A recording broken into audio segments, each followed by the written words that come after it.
Everything's ready. Let's do Here to this. kill chaos. I love the tagline. Yeah, we're here to kill chaos. Awesome.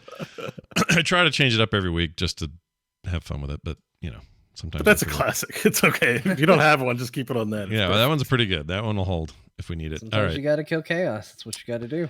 Here comes the podcast, which starts. Oh shit! Let me zoom in here. There we go. Okay. Starts. Oh shit. Oh shit! Not the kind of thing you want to hear. All right, here we go. In 3, 2, 1. You're right. He's right. We got too much talent, and we work too hard to be playing like this.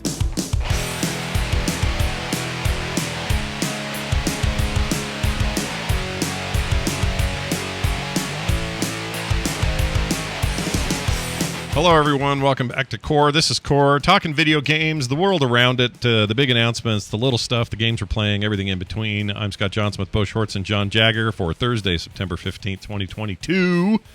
And it was a big week, you guys. A lot of stuff happening. Nintendo and Sony, even a little Microsoft sneaking their little beak in there. It felt like a Christmas week, if you wanted. Beak sneak. Yeah. It was like a just video game, I don't know, buffet sort of. In a way that was easy to digest. I didn't feel overwhelmed by it. It was just like, here's the direct. Oh, we lost. Bo got up and moved. Here's the direct. Yeah, the stuff he cared about is over. He's got the show's on. He can go. He had to get his coffee. I had to go get my Starbucks. Okay, see, I wanted a sip, and it was over there, and it's all good. I muted, and Scott's doing the intro thing. Yeah. No, it's just funny to watch you just get up and okay, I'll see you later. I'm getting out of here. Bo. So we're going to talk about all those things and a few other things to top it off. I also just want to, at the top of the show, recommend that if you haven't joined us on Patreon, you can get in there at the cheapest level. It's like nothing. Like go pay $1. Because today's pre-show, which goes up as a separate hunk of audio up on the Patreon, was some of my favorite stuff we've ever done. We had two big things happen. We had a VR guest that no one knew was coming and had a lot of fun with it.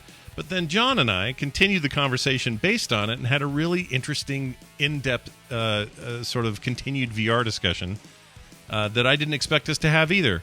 So I'm just saying, if you're looking for both the non-intelligent and intelligent, become a patron and listen to all that extra stuff. Your mind will be blown. Okay? Wait, Arctanus isn't that dumb. No, he's smart. He's just single-minded, you know? He's all about... McDonald's. That's right. All about McDonald's. That's right. Anyway, if you want to know what that's about, I seriously recommend it. It was great. Let's dive in. All right. So a weird thing happened to start all this off, which I feel like is going to be a good chunk of our conversation about this week's news. GoldenEye's having a bit of an anniversary. 25 years, I think. 25 I don't years. know. I don't want to think about it. That's one of those things I can mark exactly how old I was when I played GoldenEye, and I don't want to think about how many years it's been. I know it's been a bit of time. Let's put it this way: I had a daughter who was 4 months old when that game came out, and she is 25 plus months old or years old. Wow. So think of that. But anyway, it's coming to the Switch via the Switch Online thing that you pay for every month. As the original GoldenEye version of the N64 game. So for those looking for the sort of pure N64 experience, that's coming your direction there. Well, we'll get into it, but not exactly. Okay, interesting. Not 100% original experience. Oh my gosh! All right, just some juicy bits here. Now, before we get to that though, Rare, which is the company that developed the game, famously, was purchased by Microsoft many years ago. And they kind of have the rights to do things with GoldenEye that are not the N64 port version of the game. So if they want to make a remake, they can. If they want to do, they have to work with the rights holders to GoldenEye itself, like the James Bond people and all that. But they can make different iterations of that game away and outside of the original N64 game, and that's exactly what they're doing to celebrate the anniversary, sort of. Also, there's big asterisks on all of this, Scott. Yeah. It was a real celebratory moment. For one brief moment, they did the da-dun, dun, da-dun, dun, da-dun, da-dun, and the world went, yeah. Finally.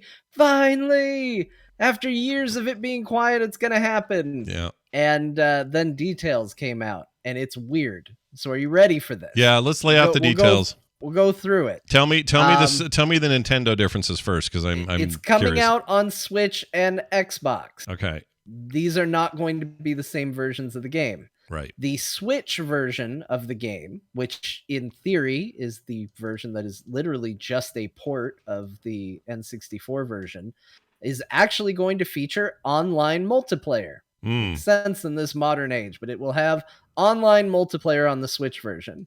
Okay. The Xbox version is going to be bumped up to 4K. Yeah. It's going to have dual analog controller support. Yeah.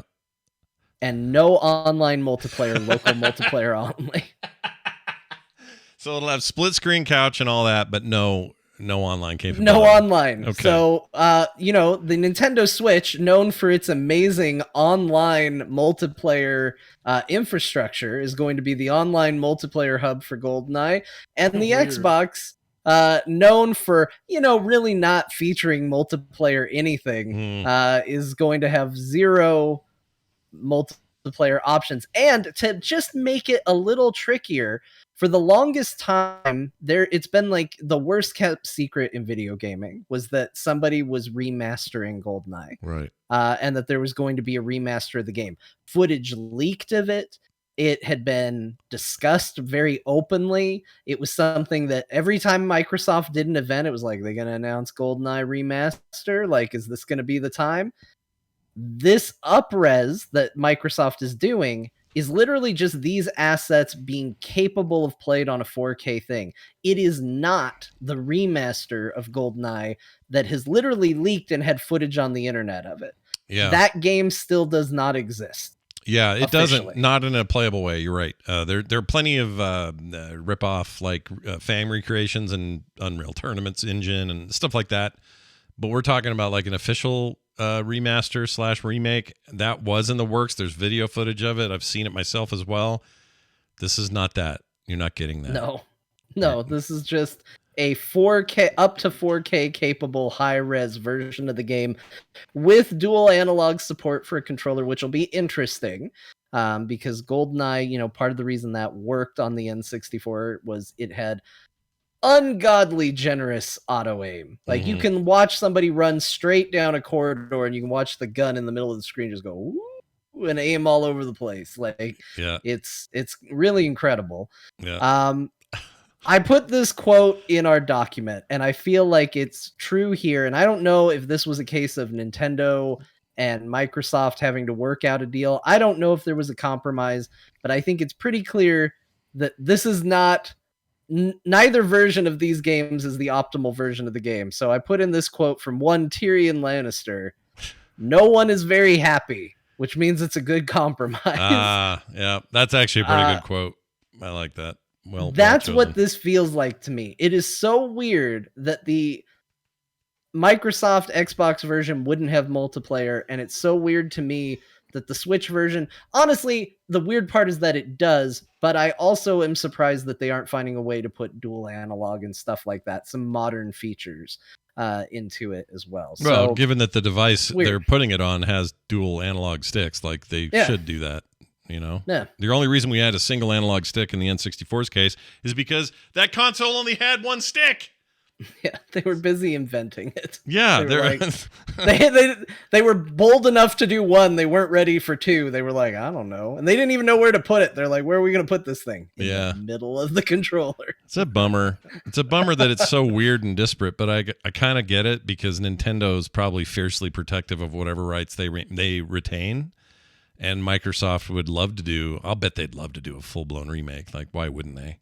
It's just money on the table, right? But the nice thing is you will pay for it with, well, I guess either way you're paying for it. It's Game Pass or it's the monthly Nintendo business. Well, there is one other caveat. If you own the Rare, what was it called? The Rare something collection. It's basically a collection of Rare games. Rare Rewind, I think, right? The Rewind? Yes, Rare Rewind. That's correct. You got it. Yeah. Trivia's one. You did it, Scott. I did it. Good job. I'm going home with the prize. If you have that collection, you will get it for free. Oh, interesting. Yeah. I have that collection. I guess I got it for free. I do as well. Yeah. So you're gonna be getting it for free. But it is gonna also be on Game Pass, and yeah, if you've got the online business with Nintendo, I mean, hey, here's a real good justification for it, because guess what? That's the only way you're going to be able to play online multiplayer with it. And considering now we're all old and we've moved on in our lives, if you want to play multiplayer with the people you originally did, probably going to have to play it over the Switch. You probably don't live across the neighborhood from each other anymore. So people of a certain age and also a certain era of gaming and you know, whatever, this is a beloved game, and it's all anyone ever wants is a version of GoldenEye to play in the future. At least they think they do. Bo, growing up in Canada or in the, you know, in the range of 95 to 98, was this even on your radar? Did you care? Yeah, this is a classic. This was the couch, one of the couch competitive games of my, you know, late teens, early 20s. They hit right in that spot where everyone wanted to play GoldenEye and compete and all that. So, yeah. So are you excited about either of these? Like, are you like, no? I was like, what a wonderful piece of nostalgia. I've moved on. Yeah. No, I mean, I've gone back and tried it. It's janky. I only have so long left on the earth. I'm not going to spend it playing this game. It feels janky. Like there's lots of shooters to play. I'm not worried about this game at all. I feel like there's an audience for nostalgia stuff, so that's not to minimize anyone's desire to play this stuff. I'm just, it's an old shooter. To me, I would say the same about Doom or Wolfenstein. Sure, like, loved them. They get resold. I think I played on my phone the Doom game, and I played for 30 minutes, and I was like, I could just be doing anything else, like including playing the new Doom. Like, let's not do this. Yeah, I mean, look, if you're into retro gaming, maybe you've got more love for or more room for just a game a personal like this, taste thing. I don't. Yeah, not for me. But like, I have nothing but fond I feelings do find for it funny that they're being so weird, and it's an old game. They should be able to unify it across many platforms. If that's their goal. Like, I find it weird that listening to John dissect the different versions, and I'm like, what are they doing? Well, it's this dichotomy of Rare used to be a Nintendo focused developer, and then Microsoft bought them as this like sneaky little move to steal them away before the 360 gen, and then kind of did nothing with them for a while. I mean, they had some stuff, but they weren't the Rare of old, and they really still haven't. There's a new Perfect Dark game in the works that is not a very big secret. I guess I don't know if it's officially announced, but that's definitely happening. Yeah, I think I heard that. So, Rare is still a cool dev team to own and, use or whatever. But I just think that there's so much history here in this particular case that there's no desire with either company to let the other one have the spotlight. So they just had to piecemeal this crap. Well, and then on top of that, it's a licensed game, so you have to deal with the Broccolis on top of that. Yeah, who wants to deal with the Broccolis? Nobody. Nobody wants to deal with the Broccolis. And actually, I think there might be something. I might be mixing it up, but I'm pretty sure that there is a weird licensing thing, even within the world of James Bond, where someone made one of the movies and they got the license to remake that movie whenever they want. They just have to claim it's a remake of it, and they can do it again without the licensing that they have to. It's why there could be two James Bond movies when they did the Roger Moore and Sean Connery one at the same time. Oh yeah, it has something to do with that. I think it might be Thunderball. I'd have to go look it up. It's some weird obscure James Bond fact, but I think GoldenEye actually got brought into this in some way because there was a GoldenEye game that came out featuring Daniel Craig, and they called it GoldenEye, and the way they got around it was this same weird loophole that was based around the whole Thunderball thing. So it's nuts. It's a licensing nightmare. We should all be excited we're getting it, I guess, but it is extremely weird the way this game is coming out. For sure. I'm going to at least check out what's going on with the Xbox One just to kind of see. Yeah. I don't think I'll spend much time with it, given that they're not really doing much to it. And the N64 one I played to death back in the day, so I'm kind of with Bo. It's like, why go back? And I tried it recently in emulation, and I'm here to tell you, for the time, it was groundbreaking. It doesn't hold up. It just doesn't. Your nostalgia's thicker than you think. I'm just telling you now. I think, here's what I'm going to say. I'm going to argue this a little bit because I actually think it's not perfect. You don't play it and go, oh my gosh, it's still a modern shooter that plays great today. I will say it holds up better than I thought it would. I thought I'd play it and go, this is garbage. But I think what GoldenEye did that was so unique is that it did the like multiple ways to approach missions, like stealth or guns blazing, or very tactical, and it did it so well that I think people have had a hard time emulating it. And also their difficulty was less about, well, now enemies just soak up a lot of bullets, because it feels like what it is today. If you set the difficulty higher, they're going to be more accurate, and it's going to take way more shots to hit them or to kill them. GoldenEye was like, okay, well, it's the same stage. Some of those parts are true, but now you have more stuff to do in the stage. And I think that was a really cool, revolutionary way of doing difficulty in a game that strangely doesn't get mimicked very often.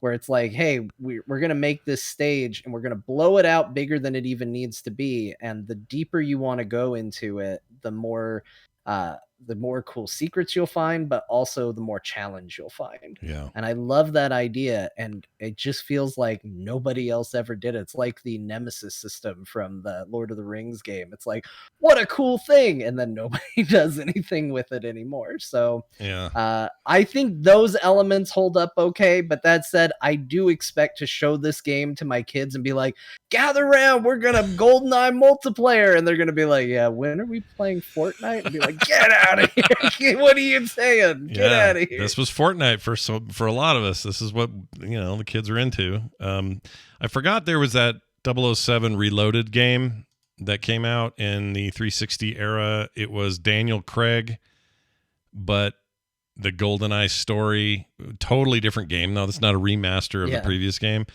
That game's pretty good. I know it gets some short shrift because it's taking the name, and that's dangerous. Just because of the, I don't know, this cloud of nostalgia people have for the original game. But that game's good. Reloaded is fun. If you can get a copy of it, I'm just saying, give it a minute. The only memory I have of it was I had a buddy who loved GoldenEye, and he got that game for his son when it came out. And his son was still very little, and they were playing it together. And I was visiting them for Christmas while his son played the game. And anytime he wanted to go do a melee hit, I'd go, ice that fool. And the kid would run up and hit him. Yeah. And it led to me unintentionally training his son that if you point at someone and go, ice that fool, he as a little kid would just run over and smack whatever you said. Yeah. And it has always bothered my friend that was a lesson I taught his son very early on. I was like, man, you should have used that. That's a good skill. Yeah. Aim it at your enemies and send him. And that kid's now serving 8 to 10 in Arizona State Prison. So. No, he's a good kid. Oh, good. Whew. I was worried that John sent him down a road, No, I didn't do that. A road of no return. Well, anyway, that's coming up. Watch for it. When? Did they say when? They didn't say when, did they? I don't think. They didn't show a lot. They were just like, remember GoldenEye? And then they talked about it, and then people were like, huh. Where is it? Here it is. May 12th, 2023. Oh, no, that's Tears of the Kingdom. We'll get to that in a minute. Sorry, that's not it. Where is it? January 20th. No, that's Fire Emblem. Where's the date? There's no date. We have no date. They gave us no date. No date. No date. All right. Well, screw that then. We'll have to see that when we get it. Nintendo Direct. Let's talk about that and break down a few of these things. I now understand why they delayed the Direct for a couple of days.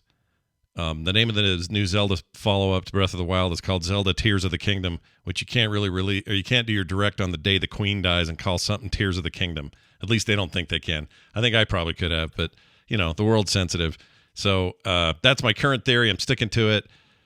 I don't think I'm alone in this, but Nintendo delayed the Direct because the Queen died and the name of their game is unfortunate. They 100% did, because they didn't broadcast it in the UK even when it did come out. Oh, I didn't know that. That's interesting. Okay. Yeah. Those sneaky... So you're very right. Just pat yourself on the back. You're right. I don't know if it caused the delay, but it definitely didn't broadcast in the UK. Well, big news. Zelda, or The Legend of Zelda Tears of the Kingdom is your next big mainline Zelda game. It was originally, everybody said, well, this is like Breath of the Wild 2, but now I'm not so sure it has much to do with that game at all. Really? Other than the art looks similar, I suppose. But I'm actually excited because maybe they took broken weapons out of it. I don't know. No one said, because it's too early for them to say, but we're getting it next year in May, so we'll know then. And then maybe it's interesting that you say that because I kind of wrote this off. I got excited because all of a sudden the internet was like, new Zelda game, new Zelda information. I was like, oh my gosh. So I realized I was so excited. It was like realizing you were hungry and you didn't know it till someone brought up food. Yeah. And I raced to the internet and I saw that like it's the Breath of the Wild sequel has a name. And then I remembered it was the sequel to Breath of the Wild and I went, oh, I don't care. Well, I mean, is it though? Because it is the sequel to Breath of the Wild. So that doesn't mean it's going to play like it, but they have been saying Breath of the Wild 2 for a while, and now that game has a title. Whether or not it still plays like it, how much DNA it lifts from it, it's the sequel. Is it a sequel? Yes. How do we know this? Because it is. But we don't know that though, because it doesn't. John with the convincing. Yeah, I don't know how to answer that question, Scott. Besides, it is. It's like somebody going, "Is Empire Strikes Back a sequel to Star Wars?" Yes. I don't know how to say it anymore. But that's like saying, Look, I get what you're saying. Go to the Nintendo site, like take to Nintendo. I mean, you can go. The art looks a little different. It doesn't have any. It's got some kind of stuff up in the sky going on. Like it doesn't look like it's tied to that game very much. Yes, because it's a sequel. They're not making the same game. Okay, so they're making a sequel to. No, but I haven't talked in a while. Let me settle this. Bo, please, go, right? Bo, go. Yes, please. On Nintendo.com on the page, it's blah blah blah Hyrule blah blah blah. Look forward to Link's massive adventure starting again with Legend of Zelda Tears of the Kingdom.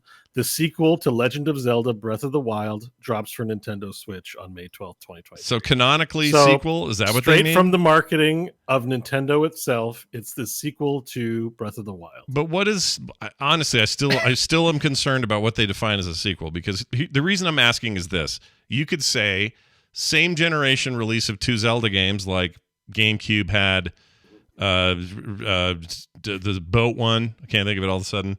Why can't Wind Waker. And then they had Twilight Princess after that.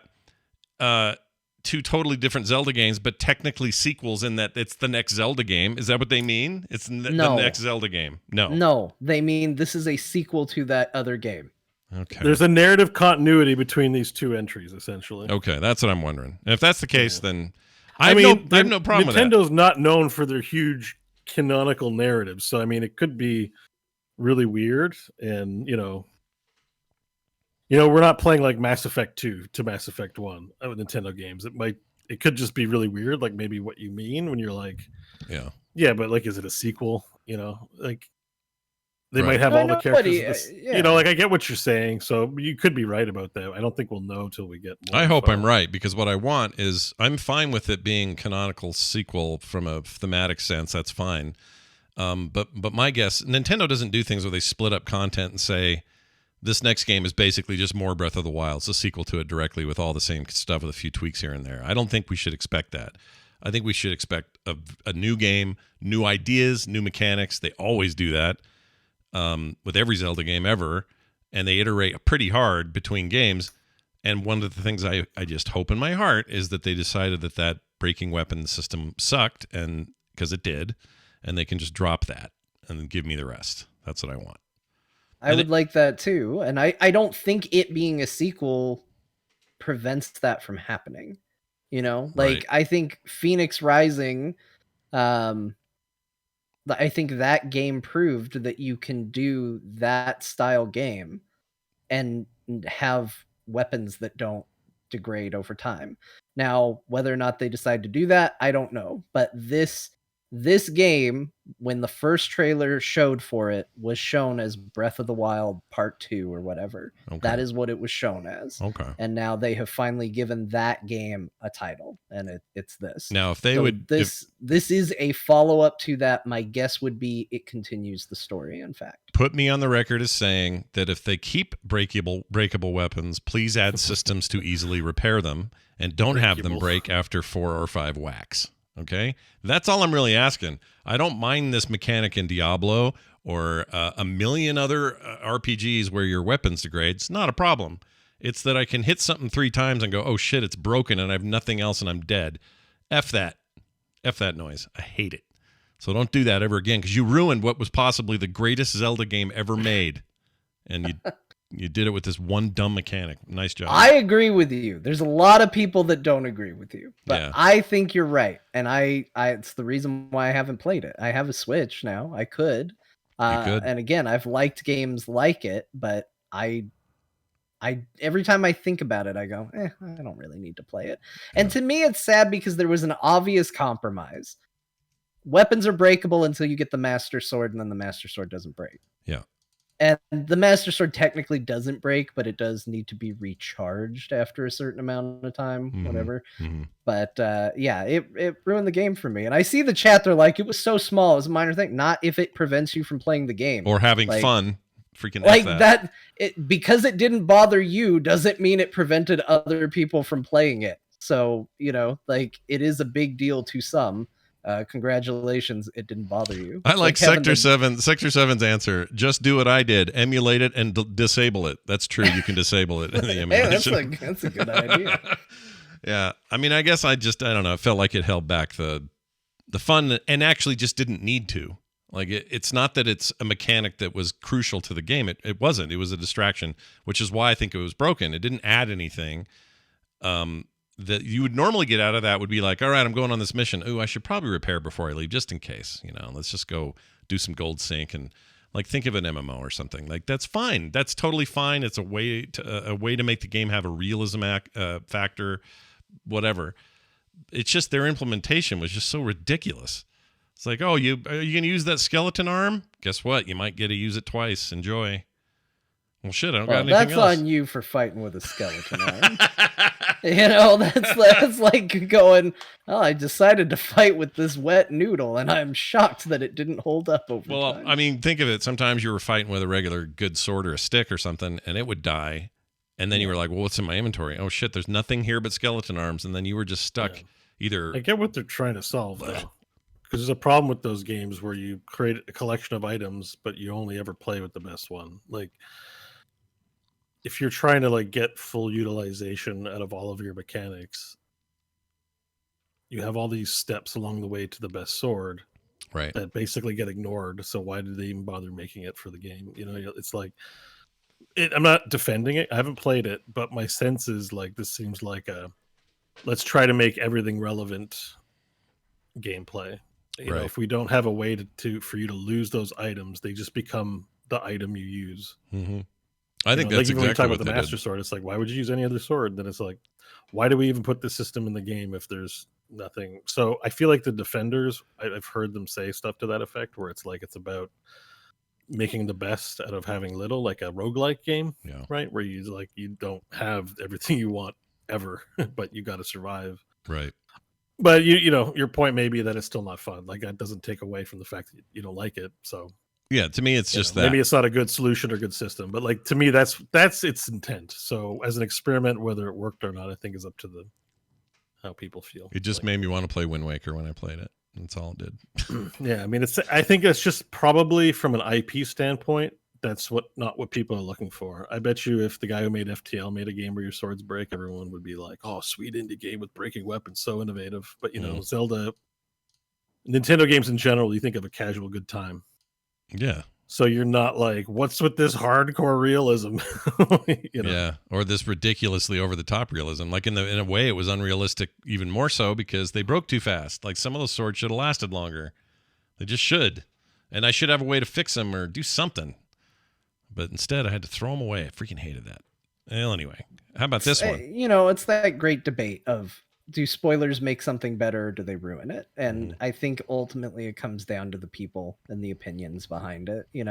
Like, for some people, this is going to be a mechanic that enhances the gameplay, and for some people, it's going to be a mechanic that drives them away. It's it's the same principle as like magnum bullets in a Resident Evil game. Are you the kind of person that gets them and uses them to just get through the game?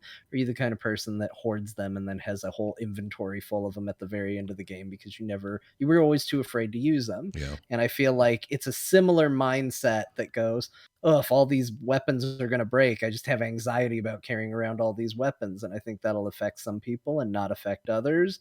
And It's that simple. It's not, nobody's going to change anybody's mind. No matter how well you write your tweet, just getting ahead of it, you're not going to convince Scott that a weapon breaking is a good idea for the Zelda game any more than he's going to convince you that it was bad. So yeah, good point. That's it.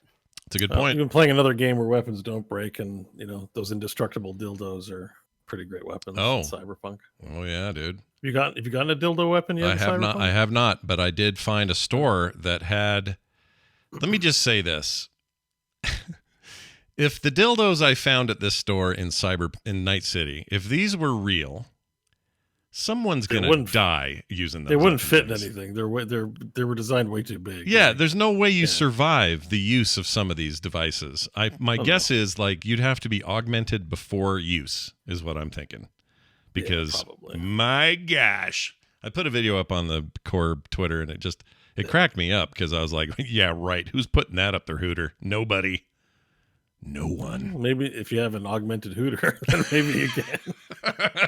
Which that's the thing in Cyberpunk universe is augmented. Yeah, augmented hooters. So, exactly.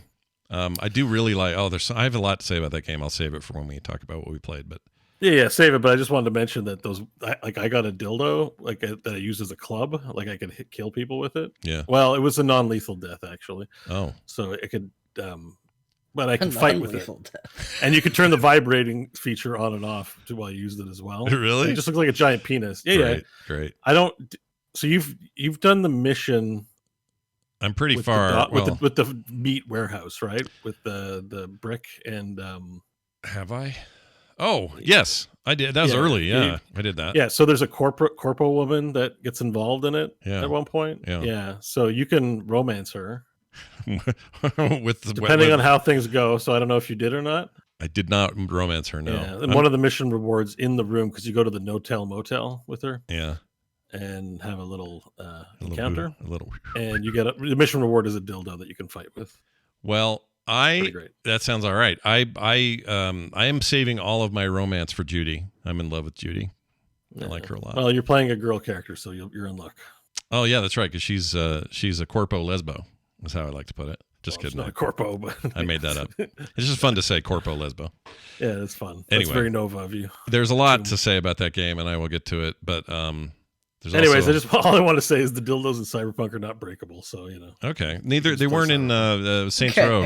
I felt like I was in a room and didn't know how I got here. And just all of a sudden there was a real in-depth dildo talk, and I was like, how did I get into this room? I just wanted to say.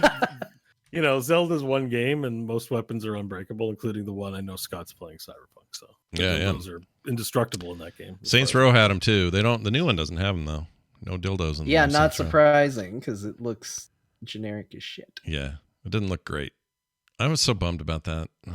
I wanted there to be a great new take and new game in the Saints Row universe, and there it was. I told you I had the perfect pitch for a new Saints Row game. Give it to me. Nobody wanted to do my pitch, but it was a goddamn 10 out of 10 idea. I don't remember this at all. I'm not good at patting myself on the back, but I'm telling you, this is the best sequel they should have done. Okay, give it to me. Give me the basics. Saints Row 4 ended with them, stupidly enough, just catching everybody up, spoilers, ended with them traveling through time. Yeah. That was what the Saints were doing at the end of it. Yeah. They were going throughout history. Yeah. So my pitch was, Saints Row got its start being kind of a mock GTA ripoff, right? Yeah. Instead of mocking GTA, let's mock Rockstar's other big property and mock Red Dead. Yeah. They end up in the Wild West. Yeah. Stranded. They don't have their tech. And now you have modern day Saints Row gangsters. Why are you showing dildos? Sorry, I wanted to chat. I should have warned you. I was trying to find it for the chat because we were having this conversation, and I found it late while you were already He's just talking. Entertaining chat while you tell your story. Sorry. Yeah, it's like, John, sorry, what you're saying isn't interesting. No, so I'll I just love show what you're dildos saying. to the chat while you're talking. I do this all the time. It's my bad. But I know I love where you're going with this. Keep going. I want to hear more. Okay, so it's Wild West. It's a riff on Red Dead. Yeah. So that's the game you're parroting instead of GTA. And you've got modern day gangsters in the Wild West. And slowly over time, they rediscover their technology. So as you progress through the story, you slowly do get into like tanks and crazy bullshit like that by the end of the game in a Wild West setting. I'm in.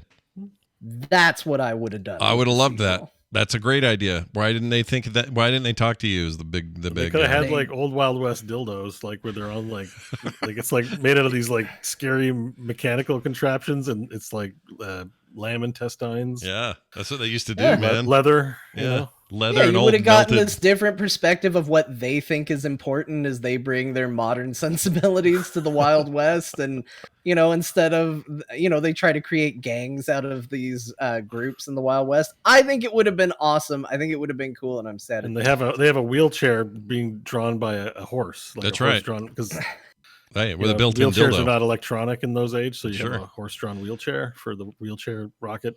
See, the world makes itself. I agree with John for many reasons, but the number one reason I agree with you is because they had gone so crazy with 4, and they had nowhere to go. That's what you keep hearing too about the dev team. They're like, "Oh, we had nowhere to go, but we had to kind of settle things down, get it back in 3 territory, 2 and 3. That's what we're." And I'm like, no, John's idea lets them still go crazy, but in a very interesting direction that is actually sounds like fun, but it's still crazy that they're there. Do you know what I'm saying? Or what if the time machine, instead of just teleporting the saints or whatever, teleports the entire city back to prehistoric times? So it's like you have all the modern trappings, but you're in Pangea now, and there's dinosaurs and shit. Oh my lord, that's an Like idea. why is why is time travel limited to people? Like, why can't whole cities just be plopped down in different time periods? Yeah. One of their DLCs did end with them riding velociraptors through town while everyone walked the dinosaur. That's plate. true. Yeah, the whole town could have been. There's like enough there for like 10 sequels. They could have done probably 10 sequels, but somebody went. They "Let's could have been the new reform Assassin's image." Creed. Yeah, you're not wrong. It's the Assassin's Creed series. Can you imagine that going that long? Oh my god. I do have now an image in my head, like you always have a shot for a Western poster or something. It's like all of the main characters all lined up, kind of in silhouette or whatever, down a dusty road, looking all badass, whatever. They sort of have that for Red Dead or Red Dead 2. I picture just cool purple cowboy clothes. Their badges could be their little, what is it, the fleur-de-lis? Is that what it is? Yeah, the little fleur-de-lis, emblem the for little, them? yeah. They could have had that for a badge. Oh, it would have been so good. Oh, the more you think about it, the more you're just like, oh, there's so much opportunity for cool stuff in this thing. They blew it. You're right. This is, boy, the retrospect on their faces now that they've heard our cool idea. They're going to change their tune. All right. Also, Nintendo announced Fire Emblem Engage. So, Captain Picard crossover. You guys excited for the Star Trek crossover into like getting married? No, it's just Patrick Stewart saying it's time to go, and he's engaged. It's a new one of these. Not since the 3 Schools of Juniper, or whatever the hell the last one was called. What was the name of that? 3 Schools of Juniper. I think it was just called the 3 Houses. 3 Houses. That was very it. good. Yeah. I like that name. For whatever reason, I skipped on that one. I didn't really intend to. I like Fire Emblem a lot, and I've played the older ones more recently than anything. But I guess I'm excited. Fire Emblem's That's cool. the thing is, I know I love Fire Emblem. I've played enough of them to know, hey, a Fire Emblem game, if I play it, I'm going to have a good time.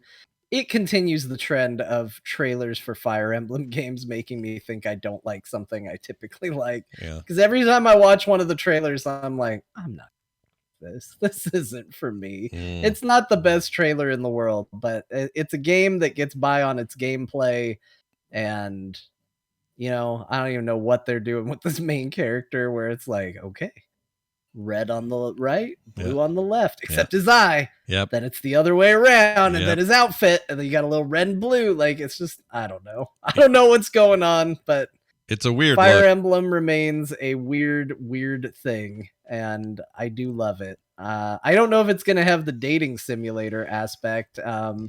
It does show him summoning in characters from other Fire Emblem games, which is kind of interesting. But I don't know. I like those games because of the gameplay, and because I like to make the units kiss, but not not because of the story. I haven't played Fire Emblem. What does that mean? Make the units kiss? it's kind of true, right? Like, Scott, you've played enough of Awakening to know that that's true. So, It's true. okay, my favorite one is Awakening, right? And the idea is if you have a unit, so you got a unit fighting next to another unit, right? Mhm. If they do a move when they're next to each other, they gain rapport with one another because it's like, oh, they're fighting together. They're in the battle, they're providing morale to each other, like which ups their relationship for the overworld thing. So if they talk to each other, they might be like, hey, we're fighting a lot, that's neat. You mean like general, like are these like generic units or are they actual? No, they got characters? names. They have names they're all and stuff, names. yeah. They all Oh, have okay. names. Yeah, yeah. And so in Awakening, there's a weird thing. Like you can get them all the way up to where they fall in love and maybe even get married. But in Awakening, there's a rift that opens up that's from the future, and all the kids of your units that fell in love come through. Mhm. So you get to see the second generation of all these units you made fall in love show up as kind of your backup reserve army later on in the game. Yeah, because So there is a weird quasi-dating simulator. So in the there's a background. tangible benefit to the fighting by having them procreate. Basically. Yeah, or having them survive so that they can then couple and then later they can procreate. Because death is permanent if you play it right. So when you say do they kiss on the battlefield or outside the battlefield? No, it's outside the battlefield, but when they do fight next to each other, if they're next to each other, they get a little hard. Okay, above so their you head. just said it in a that's weird way. I It's like know, making the yeah. units and like the characters fall in love. Like, is it a kissing action? Like, do you select kiss on a menu? No, it's a metaphorical kiss. Okay, I guess I Metaphorical should play kiss. the game and find out. I bet you'd It's like gonna these. be They're in the turn-based XCOM games. I mean, they're not XCOM, obviously. They have their own systems, but Yeah, I mean, it always seemed like a B tier, C tier type of game for something I don't really play, but that's me being dismissive and judgy, obviously. Maybe there's been 100 of them, and they're very popular. And, what you're showing on the video Mhm. looks neat. I like that. I love the GBA games personally. Yeah. Those are great. The 2D stuff is good. And that Symphony of the whatever that weird indie game I bought a recent game that was like a love letter to these games on Steam. That's very good. I know what you're talking about. Symphony of War, something like that. Yeah, is that it? I think that's it. Symphony of War. And Yeah, they I really looked nail that. interesting. They nail that Yeah, whole it is thing. Symphony of War. Yeah. They nail the whole thing of like people are going to really die here. You're going to, I don't know if the romance aspect's there, but all the cheeseball anime fantasy story is there, and it's great. I really dig it. It's got the retro 16-bit graphics too. Yeah, everyone's favorite.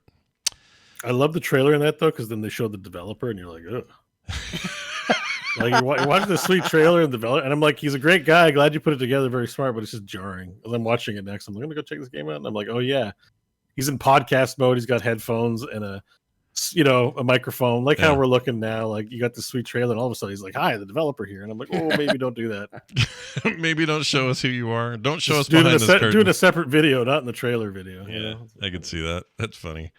Well, anyway, that's one, and I'm reasonably excited about that. Pikmin 4, not really a Pikmin guy, but for Pikmin fans, this is long awaited. I think 3 was on the, Wii U, I guess. So Yeah, they didn't show a lot. They were basically just like, Pikmin 4! That was it. Get excited. Yeah. My wife loves Pikmin now, not because she likes the games, but because they have that walking, Niantic made that get all your steps in today app that's Pikmin related. So you plant Pikmin wherever you go, and then you check on how they grew, and it's all based on how long you walked or ran, or it's like that's an a exercise game people app. like. People love Pikmin. Yeah, I mean, Pikmin was the first in a lot of ways. Pikmin was the first game where it was like, all right, you got a character, and then you got a bunch of little minions, and you're gonna move as one. And you're going to do stuff, and it's puzzly, and you're going to take all of them with you, and they're all going to help you build a thing. And if you're missing some of your Pikmin, some of those Pikmin might fall off and die or whatever. Like, it had its moments, and I want to like a Lemmings feeling, maybe, but less kind puzzly. of. Yeah. First game was what, GameCube, I think. Yeah, it was a GameCube title, I think. It had problems. I didn't like the timer thing on it because it felt like you were always late for everything. I hated that. But then they changed it with 2, and I don't know. It has its place. It's, are you going to say am I going to say it's top tier Nintendo IP? No, not even close. But it's got its place. Clearly, it's got a bigger place than any kind of Metroid announcement for 4. My gosh, is that even happening? Is that really happening? I'm starting to wonder. I mean, they said, but once again, it was like Pikmin 4. It was like, here's a title. Yeah, that's true. I hope Pikmin 4 gets canceled and Prime 4 happens. That's what I want. I want Metroid. You don't have to cancel one to have the other. That's the only way life works. It's an equivalent exchange. Like, no, for one game they announced to come out, another game they announced must die. No, you're absolutely right. This is why this argument of people who are like, which one are you going to pick, House of Dragons or freaking Rings of Power? I'm like, you don't have to pick. They're both here. I got them both. Yeah. You can literally watch both. It's fine. Yeah, you're totally right about that. Fatal Frame, Mask of the Lunar Eclipse. I have no reference on the Fatal Frame game, so I have nothing to say here other than more Fatal Frame, everybody. Yeah. Get your frame out. There, we talked about it. Yeah. I don't know. Somebody out there's going to be mad at us. You don't have to put it on a list now. We talked about it. Chat says the rumor is the Metroid Prime remakes are already done. Well, why aren't they selling those to me then? Because I'd play those. That's a weird rumor. That is a weird rumor. Especially because I don't even know that did they even announce those? Oh, the remakes are done, not 4. Not 4, the remakes. Like, they're sitting on them before they have more 4 to show, and then they're like, remakes! Yeah. I mean, I still haven't heard if they're ever going to finally... Are they waiting for Putin to lose this war to release frickin'... Oh, they commented on that. Oh, I missed that. They basically said they're still evaluating. Oh, okay. They need to hurry that up because that was something I was looking forward to. Look, I don't want to... Yeah. All right, let me put it this way. I realize that the original concept behind those games they built these fake nations and they based it around this idea of sort of the mother Russia and then city-state ex-Soviet Union kind of thing. I know they did that on purpose. That was their inspiration. I don't know why because of that conflict reigniting, they made it so cartoony and goofball. I don't know why it's so offensive to have it. I need someone to explain that to me. I'm not saying it isn't. I'm just saying I'm not getting why. And I'm trying not to be that gamer who thinks somebody owes him something and hurry up and give me my remasters. I just don't understand why it is that big of a deal. You know? Because it's just, I don't know. It's like saying, what else? Oh, we're canceling Call of Duty. Why? Well, someone shot a gun in the Middle East and it was like based on one of these guns, so we can't have Call of Duty. I mean, of course you're not going to do that. You're going to keep making Call of Duty. All right? I mean, not to be too... maybe dark with my thinking on it, but or maybe dark isn't the right term. Maybe it's just cynical. But like, my guess is that it doesn't have to do with like worrying about hurt feelings so much as maybe this being too real impacts sales. Yeah, you might.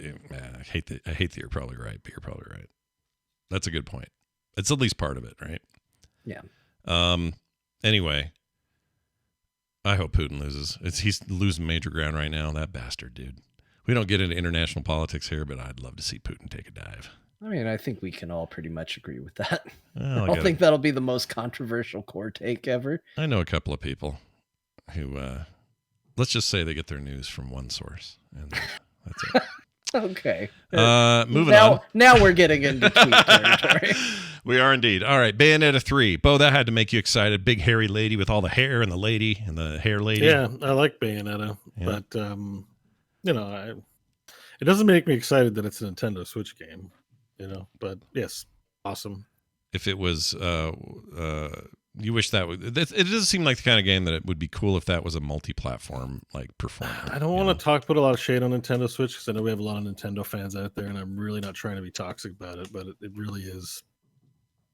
It really is just not exciting. Stuff's going to be on Switch. That's why I'm not saying too much. Nintendo, I'm like, yeah, okay, great. I have one, and I have Zelda. I haven't played it. I got it for Pokemon Unite. I was really jazzed about Pokemon Go or Unite. Yeah, Unite. Yeah.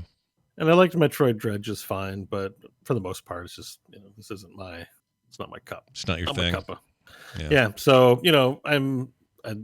Bayonetta's I think a really cool franchise and IP. I'm sad it's exclusive to Switch because I don't really want to play it on the Switch. But my kids are all hooked on some new Switch game called Ooblets, and they're talking about how amazing it is. And Dad, you got to play this. Dad, you'd love it. Dad, this and that and the other about Ooblets. And I have this weird thing in my head now where I can get it right now on the Switch, which is where it debuted, but it's also coming to Steam and other consoles. and I want to play this on a Steam Deck. So I want to play it's kind of Switch adjacent on a handheld device, but I want it to be the Steam version of the game, and I can't freaking wait for it. And the kids are like, well, just get it on the Switch then. I'm like, I don't know if I can do it. I think I got to wait. I have a similar problem. My Switch still hasn't been unpacked since I moved. It just doesn't see a lot of use. It's one of the things that actually concerns me about getting the Steam Deck, because I reserved it again, and supposedly this month it's going to be offered again, and I might have to skip again. Bump it again. But I still keep telling myself, no, I want it. But the part in my head that goes, maybe it's not a great idea, is I know how interested I was in the Switch, which was, I was very interested for a short little time. And then I was like, no, I play games at my computer or at the TV. I think the Steam Deck might get around that by being a little bit bigger screen, by having a bigger library, bunch of stuff like that. Sure. It's not a $60 investment to find out if I'm going to enjoy a game on it or not. It's, I'll just play it.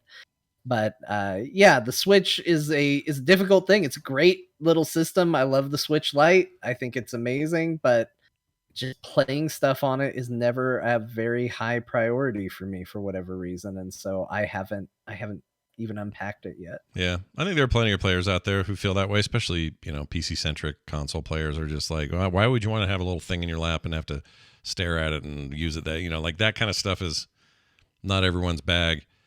For some reason, I have a really warm relationship with portability. I love that concept of take it where I want, when I want. Like having it on that cruise was so great, dude. Oh my gosh. And I was playing. I think it depends on like your lifestyle too, a little bit as well. Yeah. I live alone. I don't have anybody I have to spend time with. So sometimes it's, there have been eras where it's like, watch Dancing with the Stars with me. Okay. But I don't really want to, but you're cuddling with your partner or whatever. Like, do you mind if I flip on a game? And it's like, no, of course not, So then the Steam Deck would see a lot of use. But, I can sit at my mouse and keyboard anytime I feel like it.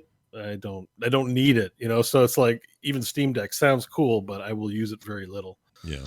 So, or if you're just too busy for it, So we could do like John. That's why I would say, like, to John, I'm like, I don't know. Like, I know you're not a big fan of VR, but since you already have a Switch and portable gaming, I'd get a Quest before you get a Steam Deck. Yeah. Because that's something you haven't tried before. Even if the Steam Deck, or even if the Quest collects dust, you use it for a few weeks, it's still, a new experience, a newer experience, something fresher than, you've had handhelds before. I'm just, well, if that helps got at all, locked. That decision got locked today because I got a call from my parents, who own the PS5 that never gets played.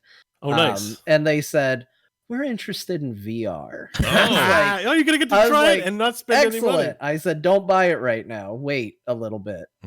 So I'm going to probably sell them on whatever's coming up next, because I know we're at the cusp of new stuff getting announced and talked about. So I will get to experience it there. Yeah. And I'll get a Steam Deck. So I don't have to feel bad about buying something that just ends up collecting dust, because that's the best of possible worlds. I'll just play their VR. I'll be like, hey, we'll do an exchange. I'm going to bring the baby over. You can play with the baby, and I will play in VR. I like John's financial plan of slowly accumulate a giant nest egg on Steam, because you spend $5 at a time, and then you reserve the device, and then when it's time, you say, no, I don't want it. They stick it in your Steam wallet. By the year 2080, John will have so much money in Steam. I'm gonna have it. I'm gonna have it. Although I think I already spent the $5.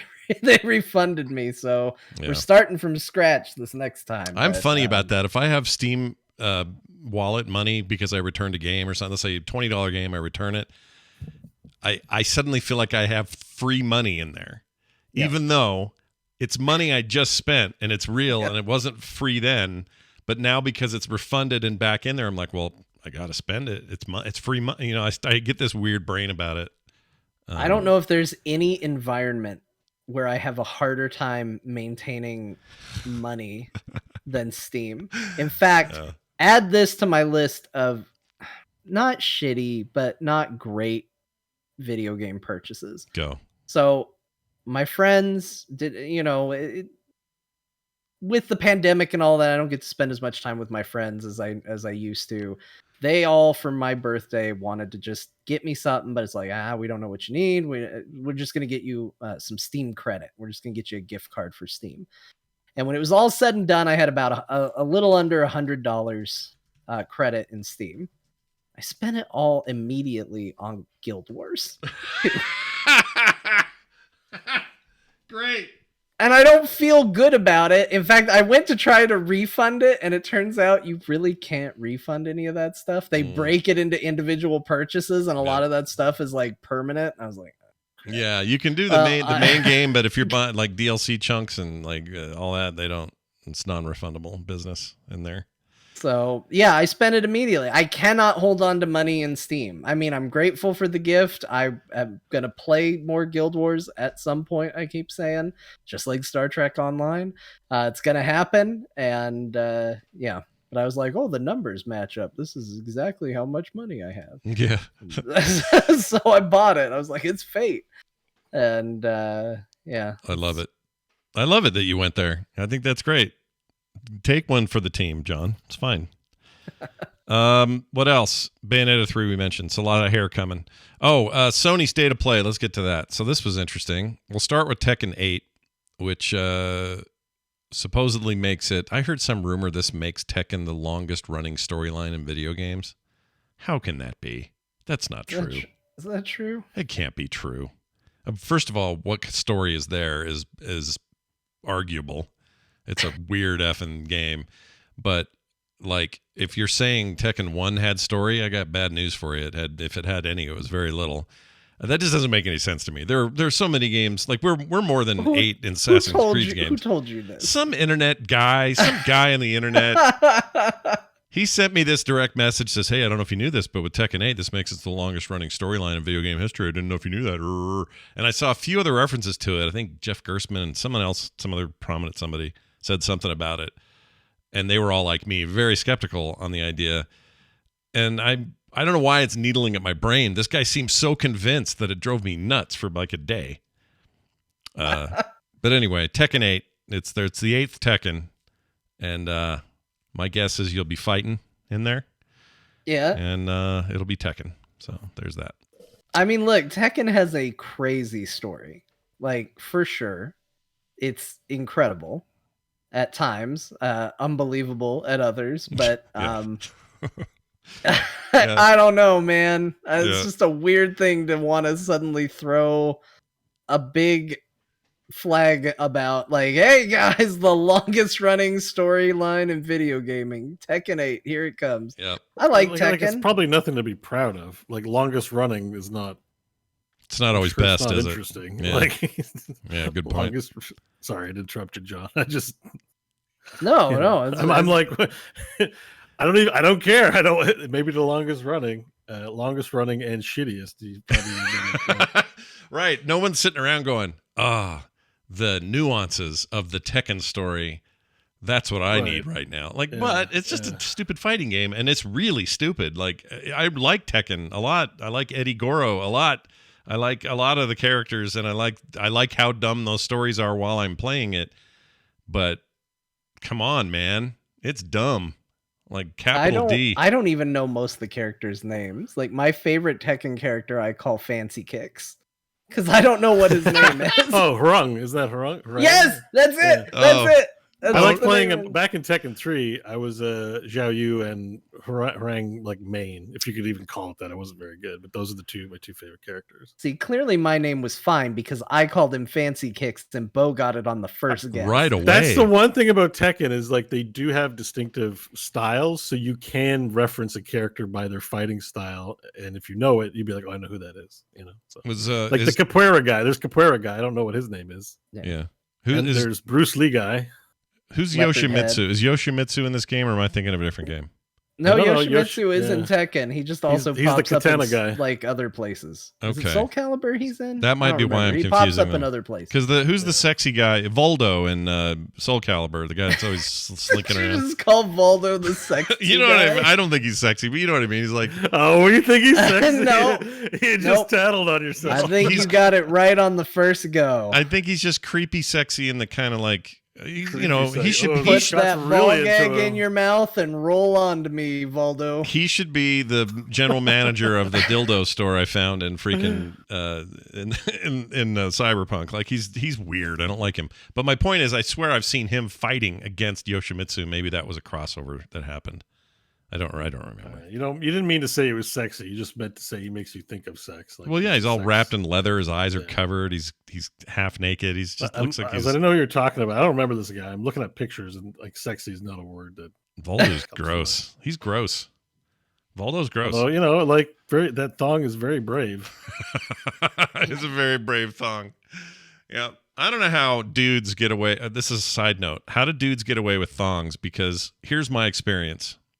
Well, I mean, Women, they No, go ahead. women are Let's hear it. women are beautiful and can get away with a lot of that sort of stuff because they're lovely human beings. Men are disgusting horse pigs. that's not universally true. Didn't you watch Game of Thrones? Sir Loras of the Flowers was very beautiful. He was a good-looking guy. Renly's lover. Yeah, but that's the problem. He wouldn't have been into me because he would have been into me because he's gay. No, but you can say he's definitely a fair, beautiful man. You can't look at him and go like, "Oh, he's a gross little piece of shit dude." Like he's not the Hound. I'm just saying it's like You a know, hairy the black whole time hole. I'm watching the Hound, I'm like, I assume because it's medieval times, I assume like those guys have the shittiest asses in the universe. Like they probably don't wipe or anything. Oh yeah, no, So it's gross. all But left Sir hand. Loras, Yeah. he's definitely clean. You know, Sure. he's a handsome, clean person. But that's my problem. If you're wearing one of these thongs and you're a dude, you got the hairy black hole going. yeah, no one in medieval times should be wearing a thong. Like they don't have toilet paper in those Dang. days. Correct. You are Yeah. correct. That is 100%. We have agreed on I that. guess they have cloths, I suppose, but I don't Yeah. know. I don't really Scipio. believe in cloths. Scipio But, says, don't listen to yeah, them. it's brave. You're all It's beautiful a brave thing dudes. to wear a thong. Yeah, don't wear a thong if you're a dude. That's all I'm saying. Well, do what I you think want. nobody do what you want. I don't here care. should wear a thong on this show. Nobody wants to see No. Oh my any gosh. of the three of us do that. Picture any one of us, even if you've never seen us, listeners. Picture one of the three of us in a man thong, and that's all we got It's on. worse than you can Oh. possibly imagine. Oh my gosh! Why would you subject yourself to such visual nightmarishness? Don't do it. Yeah. You know, but there are some beautiful men out there. Like it's They exist. possible. They exist. Sure. It's not Voldo though. No. But back to the point. Voldo is a very ugly sexual being. I would say I know what you meant. You meant he's just like a sex crazed, sex themed character, but a sexy is I wouldn't say sexy. Yeah. And was it also Now, which game had the segmented? Oh no, that's also Soul Calibur. I do this. I mix them up because I think Namco they own both IPs, and I think they did do some crossover. So in my head, Voldo spent some time in Tekken, and maybe he did, or maybe it was the other way around, as Yoshimitsu just ended up everywhere. I don't freaking know. Hihachi was definitely in Soul Calibur as well if you played it on PlayStation. That's right. Yep, he was the PS all I know exclusive. is that Tychus rocked a thong and he pulled it off quite well. Wait a minute. Yeah, that's true. He did. He did. Did Yeah. he? Yeah, there's a thong skin. Sun's Yeah, out, guns out. Oh, right. And they and he changed puts it. sunscreen on. He slathers it all over his body. Do you guys remember that what? though? When they released it, the key art for that, you could see his wiener too much, and they went and fixed it. Do you remember that? I remember that. Yeah, I think so. They had the wiener don't outline, and they were remember like, "Oh, we better Photoshop that away," because people Yeah. complained or made a big deal out of it, and then he got less of one. Yeah. No. Puritan- Well, puritanical I only remember Like, the thongs Ryu exist, wiener everyone. controversy. The Ryu wiener? I don't remember. Yeah. that. I only remember the most recent. Oh, wiener, oh, and that that's- was Ryu for yeah. Street Fighter 6 Yeah, which we got. or Speaking of whatever which, it is. they showed more of that. They showed. Can I give you my hot take on the new Street Fighter? Give it. I think every version of the character they've shown in that game is the worst version of that character that I've seen. So you think it's going to be a good game then? I don't know. I mean, it might be fine. It might play fine. But every time I go, like if you were asking me to rank the looks of every character, it would be real easy bottom for every single version of the characters that I'm seeing. What do you think? I do not like the look of it. What about Ken, the new Ken for It Street looks Fighter? like they got everybody out of their apartments from the pandemic and went, shit, we got to have a Street Fighter. Okay, wait I a don't, minute. I don't think it looks that bad. I think it looks The good. new Ken, I think, looks pretty. His jawline. Okay, hold on. Let me look because I It's not will that admit bad. I didn't dive deep on it. Let me see. Yeah, he Street looks okay. Fighter. Trying to 6. find the shot of him here. That's the one I'm Roster. thinking of. Let me see. I think Street Fighter 6 is fine so far. I think it looks great. I'm actually super stoked about it because sticking with the stylized character design, but doing such high fidelity on him looks great. It looks really good. Now, John's not wrong. Okay, hold on. Let me look. Ryu has looked better. Sure. Ken looks like we just woke him up, but he's got to come do a Street Fighter. Yeah. Yeah. Zangief, Zangief's okay. Yeah. Dalzim looks pretty good. Yeah. E Honda looks good. Blanca looks like he joined the Boy Scouts. Mm-hmm. Guile, in this picture I'm looking at, it looks like Rayman because he's missing his arm. Mm. It's just a hand floating. Yeah. Guile looks terrible. I hate him. Chun-Li looks great. I'll give it that. Cammy looks like she was busy shopping and they said, we're putting you in Street Fighter. She showed up. But you know what? It's probably better than the Cammy look, which is kind of a joke, the old one, which is a joke in and of itself. DJ's fine. Rashid is fine. Jury looks cool. Jury always looks cool. Yeah. Okay, Yeah, that's those all right. characters even I don't announced know. in this game? I don't know who Ed is. Oh, maybe I'm looking at an unofficial thing. Yeah, But like, these I'm are on the costumes for a lot I'm of on them. I'm on the StreetFighter.com site looking at the announced character roster, and none of those. Oh, this is apparently a leak, so hopefully I'm not just spoiling everything for everyone. Because the art's consistent. Dalsim was announced today. That was definitely announced yesterday. Yeah, the thing I'm looking at, okay, it's fine. I take it back. Some of them are cool. Yuri looks. Some I of don't them know. are I okay. think that looks cool. I think Street Fighter 6 looks pretty. Some of it looks cool. Some of it looks like they got pulled off the street. I mean, they're Street Fighter. Actually, you know what? I take it all back. That's what it's called, Street Fighter. They should look like they just got pulled off the street to have a fight. Yeah, they're fighting in the streets. Exactly. Yeah. Some of them have aged a little, and that's okay because age happens. Okay, so they have a lot to make up for 5 because 5 had all sorts of issues, still does, and I think this is their chance to maybe turn everybody around on that series. So I'm excited about it. Yeah, we're back around now. I think it's the best looking version. It's the of best all the version characters. of all time. Boy, we really did make a trip there, didn't we? Look, I'm willing to admit when I'm wrong. Yeah. Like, you know what? I remembered what the game was called, and all of a sudden I was like, no, this all makes sense. Yeah, if anything, the Tekken 8 trailer was pretty. It's like they look the same. Yeah, they haven't It's looked. Jin and the other guy. Yeah. Like here's a new game with the exact same fighting sequence. Yeah. In fact, I went so full circle on this hot take that now I actually retroactively hate the way all these characters have looked up until now. Wow. Except, you know what? No, not Alpha that. 3. I didn't code that. Alpha 3 looked pretty good. I like those 2D guys. But I'm looking at Jin right now. Yeah, Bo's right. You could say, "Hey Scott, what do you think of the Tekken 4 screenshot?" And I'd say, "Oh yeah, Right, looking right. good." So like I think I watched this trailer for Tekken 4. Like I think it's they're in a volcanic demon world, and the one guy with the spiky black hair is fighting the other guy with the spiky black hair, Yep. or Heihachi. Yeah, One of the two. And when are we going to see the old man, Horiachi or Hikachi or whatever you just said? I never say it right. When are we going to see the guy with the tall hair? Who's that guy? He's your discount Guile. I can't remember his name. Heihachi? No, who's the one with the really tall hair? Here, I'll put him up. Jake? Why do I think it's Jake? I don't know. Is it Jake? Oh, Paul. Oh, Paul. Jake Paul. Okay. That's why. You I love that sounded guy's so name is disgusted Paul. by the idea of me saying Jake. You're like, no, it's not stupid Jake. Yeah, it's Paul, John. Yeah. Come on, get with it. Why didn't you know? It's like Yeah, Jake Paul, the classic fighter character, Paul. I mean, Street Fighter has those. They got like a Bob or something. Or what's They it? have a No, Dan. I mean, yeah, Dan. we're shouldn't throw stones in a glass house thing, but like Paul is like F tier level of creativity. On it.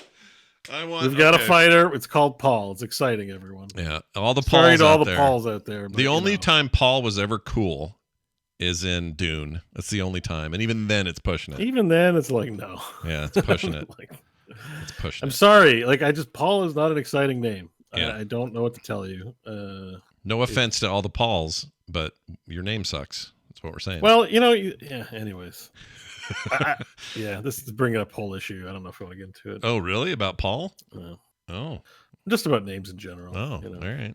Well, you tell you me. It's I don't want to insult people because people have names, but then you're like, there are clearly names that are cooler than other names, and I say that arrogantly. People are gonna hate it, but like I have a pretty cool name. Bo is a good I'm name. very grateful to be named Bo because it's unusual. It means handsome. So I speak to French people like, you're called handsome? Like, that's crazy. Like, it's a thing. Put a thong on it. And then I'm just like, man, I think everyone should enjoy their name. Like, it just sucks that I get to enjoy it, not everyone. And then I'm like, so you called your kid Paul. Well, take it from maybe me. Don't do that. take it from a guy who's got the most common effing first name ever and last name combo. I hate my name. I don't want to insult people, but I'm like, man, name changes are a thing. Like, why doesn't everyone just go out and call themselves Gerp and Gorath and Revendon? Like, you could do that. Like, I think we could change our actual real names, so it's the first step into cyberpunk is to change your name. I just wonder why we're just kind of cool settling on the traditional Christian names and yeah. But I want to call, if I have kids, I'm going to call them crazy ass names. Well, imagine in 2022 being somebody named Chad or Karen. I feel bad for those people. I mean, people should be named like, Starkiller and like, like just crazy names, man. It's just a set of syllables. Let's get wicked wild with it, y'all. Yeah. Anyways, Paul, man, like really Paul. Like, I sign your petition. I like this idea a lot, actually. Yeah. I'd like to change my name. I don't know what. They laugh a lot about people who call their kids Dovahkiin. By the way, the Dovahkiin kids are like probably going to be turning 18 soon and stuff. Oh yeah, God. Start meeting those guys. Dovahkiin Phillips off to college, getting ready to take on the world. Young Dovahkiin. And the Daenerys is soon enough. They'll be burning down the house. Yeah, all of yours. Like I like those names. Like some people are like, why would you do that? And I'm like, that's awesome. So, anyways, this is a big aside. But when I see Paul, the fighter, I'm like, we took a nap and we developed this guy, and for some reason we put him in every other Tekken after that because Paul sucks. Yeah, Paul sucks. I don't even think the name's the worst part. I just think he's a bad character. I think the hair is the worst part. The hair is the worst part. The hair contains another character that we haven't met yet. A lesser character. Yeah, eventually they're going to reveal who's under there, but not yet. It's that guy from the bad Star Wars movie, Babu Frick. Oh, fantastic! If there was a pixie in his hair called Todd that gave him advice, that would Todd, be awesome. Paul, and then it'll be Paul and Todd. Yeah, the Adventures of Paul and Todd. I'm looking forward to that spinoff. All right, God of War Ragnarok showed off some actual gameplay. Not much to say here except the game looks great. I'm sure. I want to say that this trailer contained one of the most badass Kratos lines I've ever heard. Oh, do tell! I can't do it justice. If you have the trailer, pull it up. Okay, I'm doing a minute 19. Okay, play the Kratos line that starts there because I can't do it. I'm not going to sound as cool as Kratos saying it, but I heard this and I was like, hell yeah. Okay. I'm so excited for this game. I found the story trailer. Tell me the point again was what? 1 minute, 19 seconds. 1 minute, 19. Oh, I love this. Okay, I'm going to go at about 15 just to give us a little pad. And then I'm going to actually put it up here so people can watch it while we play it. All right, here you go, chat. Let's hear what John thinks is great. Tender God! For the old father! Death can have me when it earns me. When it what? Earns me. When it earns me? Death can have me when it earns me. Yeah, this idea that, like, look, if you want to kill Kratos, fine, but you better frickin' earn it. You gotta go big if you're gonna get me. It was badass. I friggin' love the last God of War. I'm so stoked for this. This will be the first game I steal my parents' PS5 for. This trailer looks insane. But we're all expecting that, and so that's good to see it living up to those expectations. I mean, it's going to be great. It's so funny. If I could go back in time and tell you all, back in, I don't know, early PS3 era, hey guys, guess what? One day the pinnacle of art in video games will be thought of by many to be the God of War series. It's going to go places you won't believe. It'll be the greatest, most highly reviewed, most respected video game of the generation.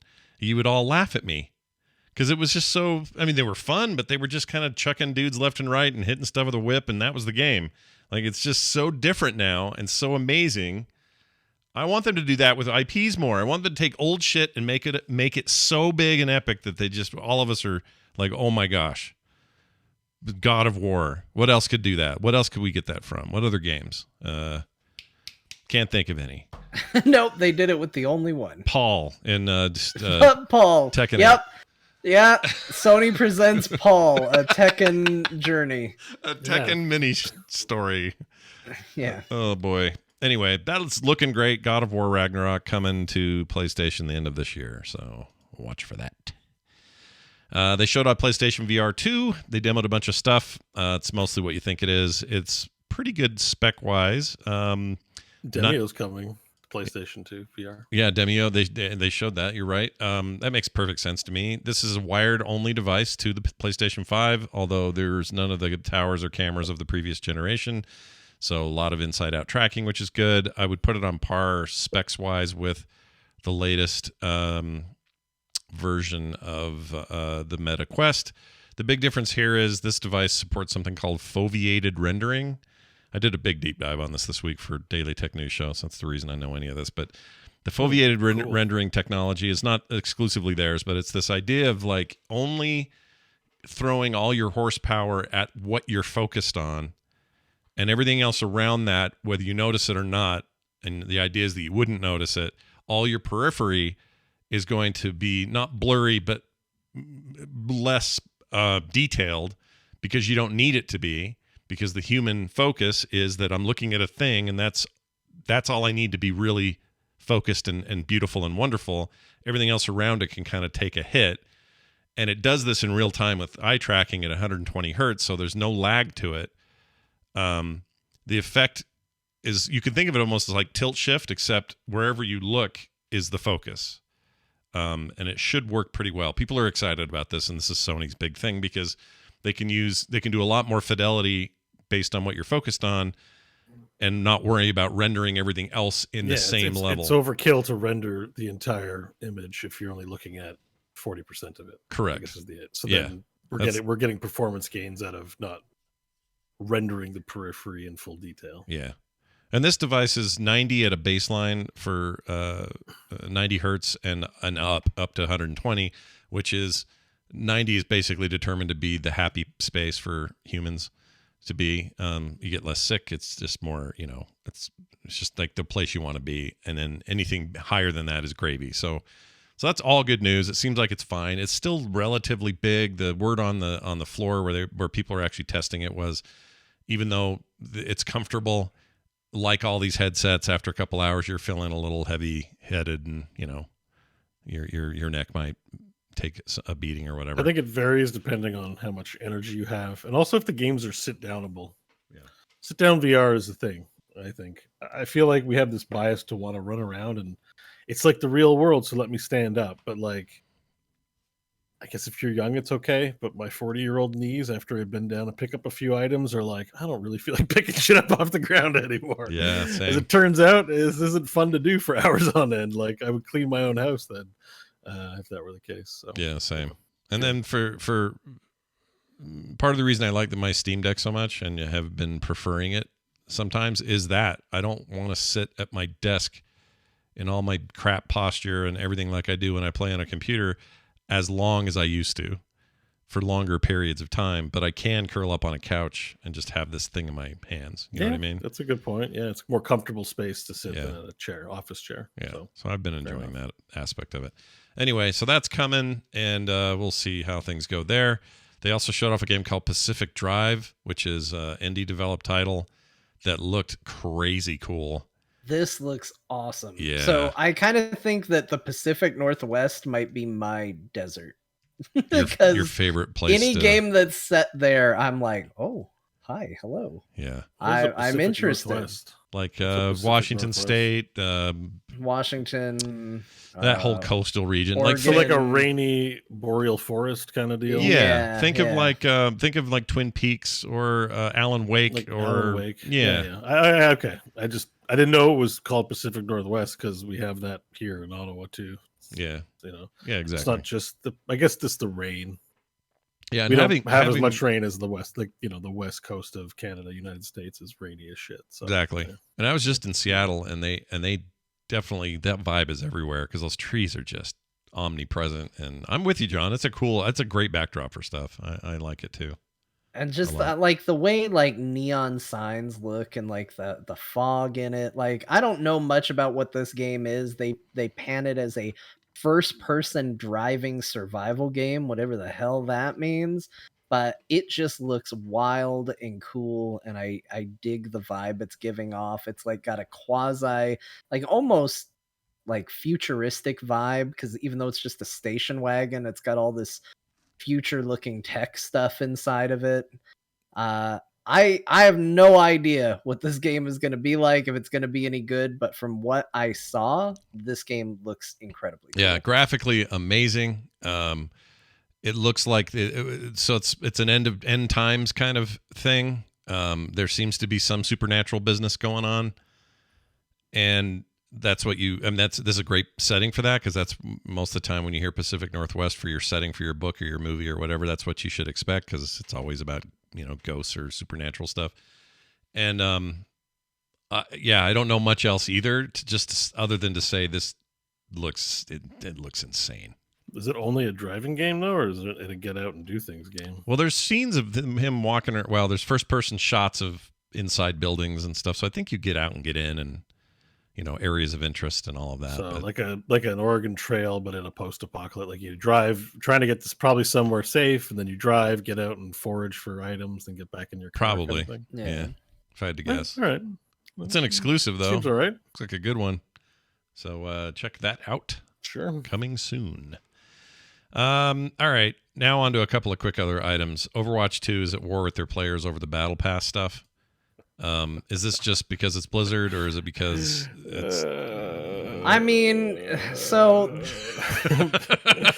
how long do we want to spend on this? Very little. Because obviously the Blizzard news item could be 30 minutes. Yeah, a little. The real quick version of this is Blizzard confirmed that the new Fox based hero, I don't know what else to call her, support hero, is going to be on the Battle Pass, and that is how you will unlock the hero, which immediately made a lot of people say, but wait a minute, Jeff Kaplan said that would never be the case. Turns out, surprise, with Jeff Kaplan gone, that's going to be the case. And a lot of people were also upset because they said, well, isn't Overwatch very counterpick focused? You're going to have a character that's unlocked through a battle pass. Doesn't that sound a little bit like pay to win? And Blizzard's official response to this was to get out and say, don't worry, trust us, the game is less counterpick now, so it'll be fine. Oh, that doesn't feel like a good answer people are going to like. I feel like people are going to hear that and go, that wasn't a good answer, they're going to say.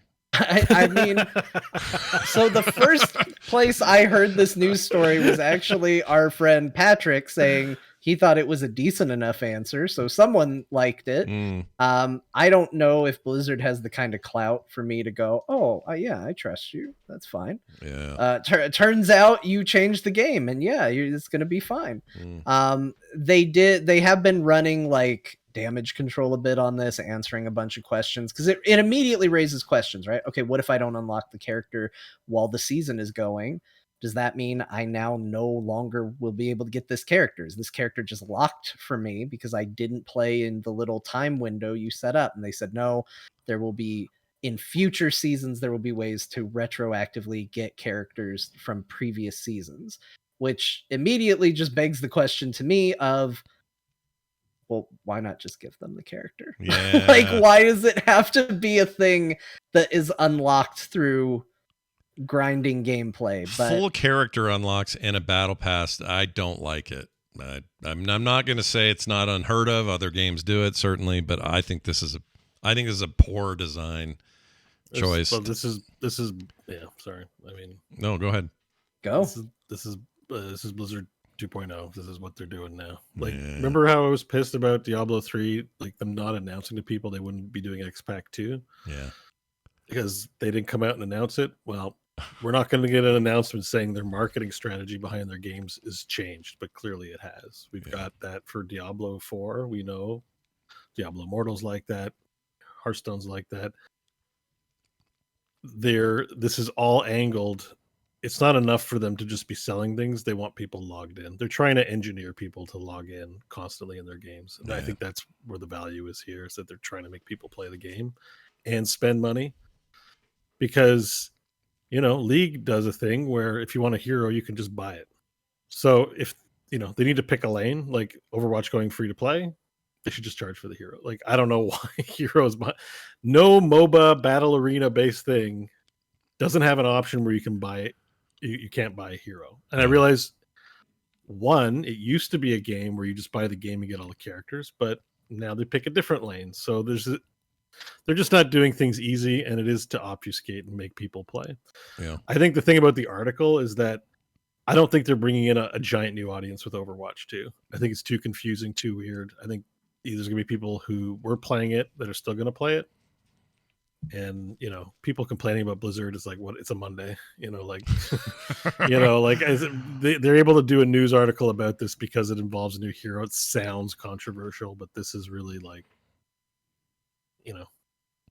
the people who are really into the IP are gonna buy the battle pass and do the thing, and everyone else is gonna look at it and put their thumbs down, and no one's gonna learn any lessons. I think Blizzard has a large fan base. I guess they'll do fine. You'll know they're not doing fine when they start to 180 this stuff. But if Immortal's any indication, Immortal's doing fine. Immortal's making, I don't know how they're doing now, but they made a lot of money right away. So, yeah. So, it is weird and confusing. I agree with John. Don't put it behind both of you. I don't put it behind a battle pass. Just make it's $9.99 for the new hero. Do you want it? And you can optionally earn it for free by maybe grinding out the battle pass. Like, that seems okay. That makes sense to me. Yeah. Right there. So, but having FOMO based motivation to get in there and play, I don't like that. I don't like that at all. And I also don't like what it does to balance, because there's going to be a ton of people who just straight up don't get the character. And I don't care if you say in a year we're going to do another event where she's available again. Now your balance is weird because only some people have her and some people don't. And whether you like it or not, that affects the way matches play. Well, if you're serious about the game, you loan all the heroes. But that's, and if you're not that serious, then it's not you're not counter picking anyways. You're probably just picking your favorite heroes then. So, that's what I mean. If you're playing competitive, if you're playing any level of competitive and it matters to you, then you should be reserving money for your hobby. So the fact is, like, that's where I don't love that complaint that much for a competitive game. If you go to play golf, you need decent golf clubs. You can't be like, I hate golf. It cost me $500 for a set of golf clubs. Like, that's how it is. You want to compete in a tournament, buy good gear. Like, you should be doing that. Yeah. So I think the same applies to esports games. If something is competitive and it costs money, well, pony up. It costs money to run your game. But the free-to-play players who don't care, or everyone who's on the periphery, find something to complain about it as. And I'm like, well, yeah, I think for competitive games it's a bit different. I mean, I'm okay. They should just let you buy it. There should be an option to just buy it, not do the circus. Well, a fun side story. An old friend of mine from my 90s gaming era, Andrew, I was having a quick conversation with him via text, and I said, "Hey, are you excited about Overwatch 2?" His reply was, "They still got the monkey." That was it. That's all he cares about. Monkey good. Monkey good. He wants the monkey back, and I think the good news is, as far as I know, he's back. He is, right? Yeah, I think the whole roster is still I think there. they have it's the same, to be, right? Because it's the same game. Remember, this isn't really two. Right. Good point. This is like, it's just like, it's the whole thing we were talking about with D&D. It's the same, like, freaking pile of shit, like, or different, same shit, different pile. It's like, it's version 2 of the program. It's a sequel. It's the same institution. So, like, whatever, it's the same game. You guys, there's a fly the size of a small dog in I keep seeing it. Every time it goes by your head, I'm like, look at it. I'm gonna kill this thing. He's so big. Yeah, I've seen it. I thought it was a moth or something flying around your head. You're right to think that, because it's so freaking big. And the second I get to knock this thing, I mean, he's probably only got another day of life anyway, so this isn't really that evil to kill it. The biggest scandal, while you do that, I only deprived it of 100% of its lifespan, not a smaller percentage like other creatures. Now that you say it that way, I have guilt. Anyway, Bo, what were you going to say? No, I said the biggest disappointment with this Overwatch business is the fact that there's no campaign. I was behind it. Personally, I was like, sure, call it Overwatch 2 and give me a campaign. That feels sequel worthy. And now that there's no campaign, Yeah, my or at interest least went their way down investment, after that. because it sounds like they're going to do solo missions, but like they sold it at first as like a full-on Yeah. Borderlands style campaign with character progression. So I was like, with that, I was like, oh, sequel makes sense. 1 is about the PvP, 2 is about having a campaign. Okay, it's weird, but I can get behind it. Now that they pulled the rug under this PvE, I'm like, well, what's the point? It's just Overwatch 1. Like you Kind of 100% with you on that. I'm not, and to me, the campaign would have Erg. been the exciting thing to bring people into the game in the first place. Like, Yeah. I don't think this releasing the same game, because I played the beta, it's the same game, looks better, Yeah. snappier, whatever. Sure. I don't think they're gonna draw new audiences in droves or anything like that. No. You know? They Even could Call have. of Duty has a new campaign. People love the campaigns. If though, they had a so- campaign, like a full-blown, like you say, Borderlands style campaign or whatever it would be, yeah, or like I a Call of Duty, even 20 hours, some progression, going I'd through. be shooting so missions with excited. friends. I'd be Yeah. so excited about that. Right now, I'd be excited. It's not. Yeah. I'm not excited. Yeah. Ooh, there's It's a rich world with great characters. Love the cinematics. I'm willing to be sold on like a fun video game experience with those characters. I like them, He went away again. but I'm not really that. Like, I'll play Overwatch about as much as I do now. So it's a game I like, but I don't actually get around to playing it that much. And I feel like that's going to be the same for a lot of people. Taz in the chat says it's strange that they built a narrative and world around these characters with cinematics and stuff, but don't have a story mode. But remember, the origins of this was Titan, their big next gen MMO, which was going to be full to the brim with story and content. We would still be playing this massive MMO today if this had gone their way. And if you're to believe some of the rumored inside stuff and a few things I can't ever say, I wish I could. I hope there's a book one day. That all got yanked out from underneath them, and the creatives didn't get to make the game they were making. I'm not surprised at all, given the current state of things over there, that this is all just like, well, how do we keep people engaged? Character on the battle pass, the only way you get her. People love cat ladies or fox ladies. Let's go. Mm-hmm. Bummer, dude. Yeah. It's a bummer. Yeah. It's a bummer. All right. Yeah. Moving on. Call of Duty Warzone 2.0 coming in November. It's also coming to mobile at the same time. Doesn't surprise me. It seems like a thing that would happen. And finally, this breaking news from Bo. Yeah. Dyson I saw this in Sphere Steam, but Dyson Sphere program combat trailer. Please explain what is going on. So Dyson Sphere program is a game where it's just a Factorio game, basically, where you have planets, you build things. The localization is poor, but it's still in early access. The localization is awesome, by the way. You say it's poor, and I agree, but I love listening to that guy say poor lines. Oh no, I wouldn't have it any other way. It's Yeah. part of the charm. Yeah. Like I would hate for it to get good now that it's. I agree. But it will strike you. But anyways, it's very much a PvE kind of not PvE. It's just like a hang out and play kind of game, right?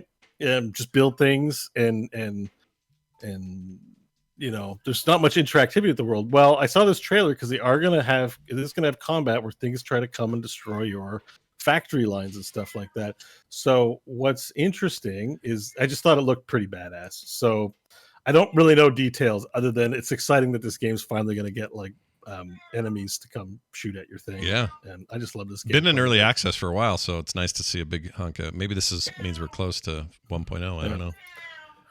So who has a cat? You have a cat again? You have a cat? I'm cat sitting, and Snoopy's come down to say hello. Oh, that's nice. He's quite a talker, but it's his first day, so he's been hiding in the couch. I've been feeding. He comes up for food, and he just stays in the couch. But he actually just came downstairs to meow at me, but he ran away. Oh, so. that's a shame.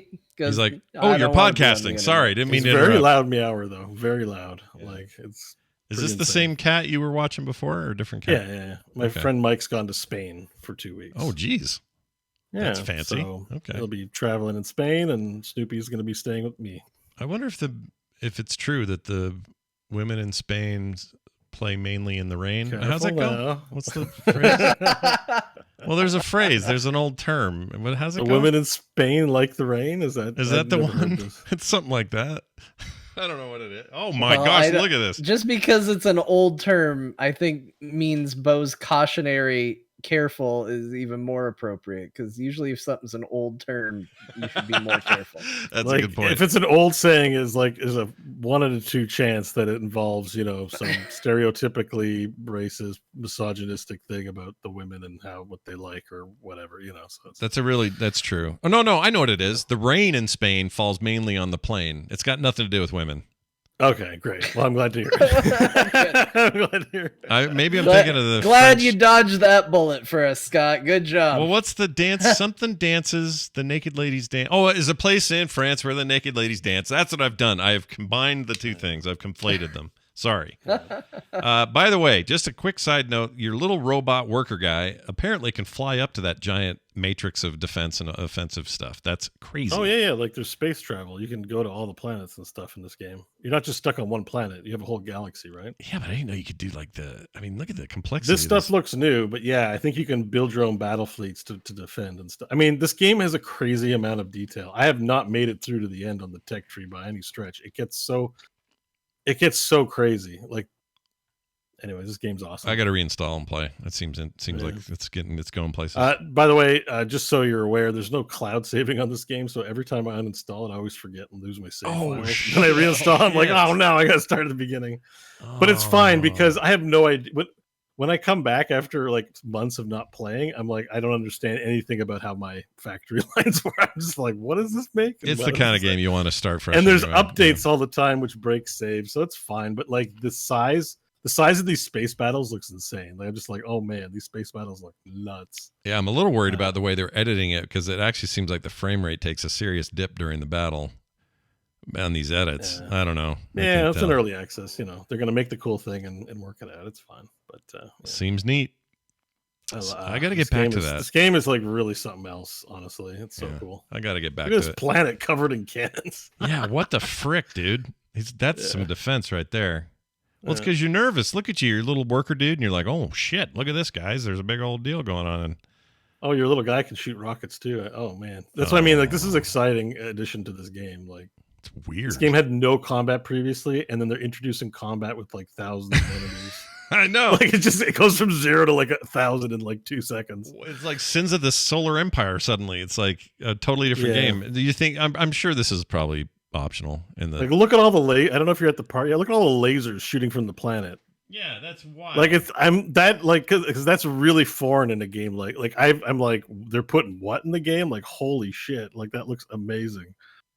Oh man. Okay. That's why I was like, this is newsworthy. I'm like, this is such a cool addition to this game. Good breaking news catch. Also, their intro video is 8 minutes long. My gosh, they don't know how to make a trailer over there. They're like, go full time. Okay.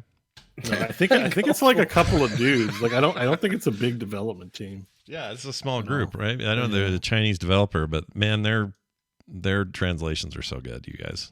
I'm a big fan of this game. Oh my god. All right, we are going to jump into Dear Martha in a moment, but before we do that, we're going to take a pee break. Everybody's going to go pee and shake it off, if you know what I'm saying. Love it. Thank you so much. Yeah, heck yeah. And when we come back... You didn't even have to ask for it. You're stepping it up. We're normalizing bathroom breaks. That's right. I'm trying to go for a pee. It's trying to make a pee an important part of your daily routine. So we're going to go do that. And when we come back, Dear Martha, the games we played, emails, and more. So stick around. We'll be right back. All right, everyone go pee. People at home, go pee. You know, you don't have to sit there. You can go pee as well. Play a little music while we do it. And there's that fly. Come here, you piece of shit. Did I get him? Oh my gosh, you should see the size. It's like the size of a gerbil. It's insane. All right. Anyway, take 5. Go pee. We'll be back. More soon.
Okay, we're back.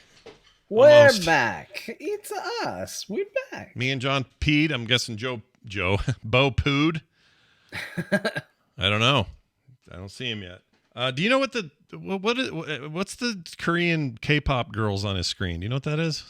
I don't know.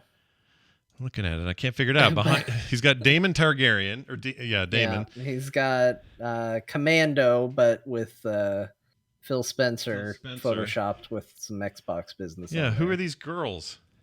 I don't know. It's Bo, Scott. Like, it's...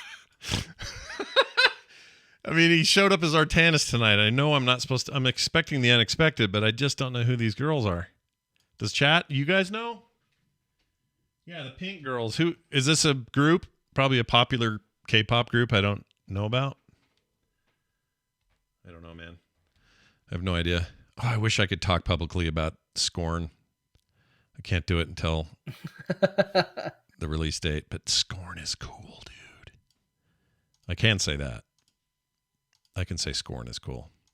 Yeah. And if you have Game Pass, people, you'll be getting it soon. All right. So as soon as Bo returns, we'll be back to it. I feel like I started asking you a question before Artanis showed up, and then we didn't get to it. No, we didn't get to it. It turns out that sucked all the oxygen out of the room. Oh, I know. It was more about House of the Dragon, and I was going to say that the king, played by the detective from Hot Fuzz, he seems to be way too cool with his open sores and his weird finger shit. Not wrong, but I mean, also, what are you going to do? He's not dying from it. So no, it is a slow burn. About your business. You're right. It's a slow burn. It's a slow burn. He seems to hide it pretty well when he's in public, and it's not in his face or anything. So it's just like body sores in his hands and stuff. But I got to thinking, this is 200 years prior, and I don't know what the status of like old Valeria, the place is. Yeah. But maybe it's got something to do with that. And this is not a spoiler because it's speculation. I have no idea. But maybe it's that gray disease that everybody got in the original the dragon series. scale? Yeah, that thing. Maybe he's got that going. Well, the crab feeder had it. Oh yeah, he did. So it's around, but I don't think it's that. Okay, maybe it's not that then. Grayscale, yeah, they got it. They got the grayscale. Yeah, the grayscale JPEG. Yeah. Everyone's got the grayscale JPEG. I don't know. All right, we'll find out. Hi everybody, we're back. Bo's here. We're making a show. We're back. It's the second half of the show. Not really half. It's probably less than half. But we're here and we're back. We peed and everyone feels good. So what else to do but hear John do a Dear Martha. All right, so Retro Magazine edition of Dear Martha Game Pro episode or issue 121 from October of 1991. We're digging way back. Yeah. Oh my gosh, I was like 20 or something. And John, anything set up here wise? Is it just normal deal, or what do you got here? We'll do a Dear Martha, a response, and then another Dear Martha. And I feel like I need to include this response to show in our current modern day and age what was acceptable back in 1998 to publish in your magazine as the editors, as the representatives. You know, see how far we've come as far as what's okay. Fair enough. Let's find out now with this one. My dearest Martha, hi. I want to know if the Spice World game is coming out in the United States for the PlayStation. I'm a huge Spice Girls fan and really want to know about this. I also would like to know the release date, if any. Yours in this life and the next, B. Ibbett. Oh, Brian Ibbett. Wow. What? No, that wasn't really it. I just put it in there because I know he loves the Spice Girls. All right, fair enough. All right, so it seems like a simple enough question. Cut. Love it. Right? Like Spice Girls, video game. Fine, no problem there. I guess it's the response that's going to get weird, so here's that. My dearest B. Ibbett, you have got to be friggin' kidding us. Now that Ginger Spice is Solo Spice, we don't care what the status of the game is. But if you do, check out sneak previews in this issue. We hope to God you're a chick. Yours in this life forever, Martha. Oh, man. Wow. You couldn't do that now. No. And nor should you. But, man, right from the editor's mouth. Gosh dang. Yeah, he's like asking about Spice Worlds. I hope you're a girl, or else You you'd better be gay. be a girl. Yeah. You're gonna like Gay the thing to friggin' ask a Spice gaming Girls. magazine. Yeah, you must be gay, you spice girl. Well, I love that you did that because I'm obviously you know this. I assume you do. If not, this is a great circumstance to hear about. But Brian Ibbett is like super fan Spice Girl fan, Oh yeah, and so using his name was dead perfect. Spice Girls great. First of all, I think the movie Spice World is awesome, and I'm sad that it's not easy to get on any digital platforms. Yeah. Number two, Spice Girls is one of the few concerts I've actually been to and seen. And like, You saw Spice Girls? I saw the Spice IRL? Girls in concert. Yes. Whoa. Although this was after Ginger Spice Wow. left, so Okay. sadly it was only for the. so no Jerry Hollowell, but you had your future soccer lady, Wow, that's amazing. all the other How ones. was it? Yeah, It was how awesome. It was a really good show. Yeah. I had a fantastic time. I met a future girlfriend while I was there too. Yeah. Wow, that's amazing. Well, look, if you know everyone, BTS fans, for example, they're like the biggest fandom on the planet right now, just so big. Spice Girls, in a weird way, were like ahead of their time. There's this, super all girl group that was, had a very quick splash in the pan kind of existence, and I don't know. I feel like they might fare better today. We'd be more open to it. Certainly, GamePro would have to knock off their shit. Yeah, I just saw that response. I was like, wow. Yeah. The letter was nice too. There wasn't anything mean about the letter. It was just like, hey guys, I'm excited about this game. I'm a big fan. Do you know when it's coming out? Like such a nice letter. And they're like, you better be a chick. Yeah, that's just lame. And come into our magazine asking about the Spice Girls. Well, And now I like how they even would be shocked that it was a chick writing into their magazine. yeah, that's the other. That's know the what I other mean? It's subtext. like- Yeah. Like they assume it's all dudes writing in. They're like, Yeah, that's lame too. yeah. I don't like it. Oh, by the What way, magazine was it? What magazine was it? Though? Was it GamePro. GamePro? Oh, and I put a typo in the show notes. This is 1998, not 19. Oh, 98. Or that make more sense than 91 for Spice Girls anyway. Let me be accurate. I must have typoed that. Yeah, it's October 1998 is the issue. Bo, real quick before the second letter, we asked while you were gone, but you've got Damon Targaryen and Phil Spencer, but who's this girl band? Oh, that's ITZY. They Oh. they had a really good VR dance that introduced me to them.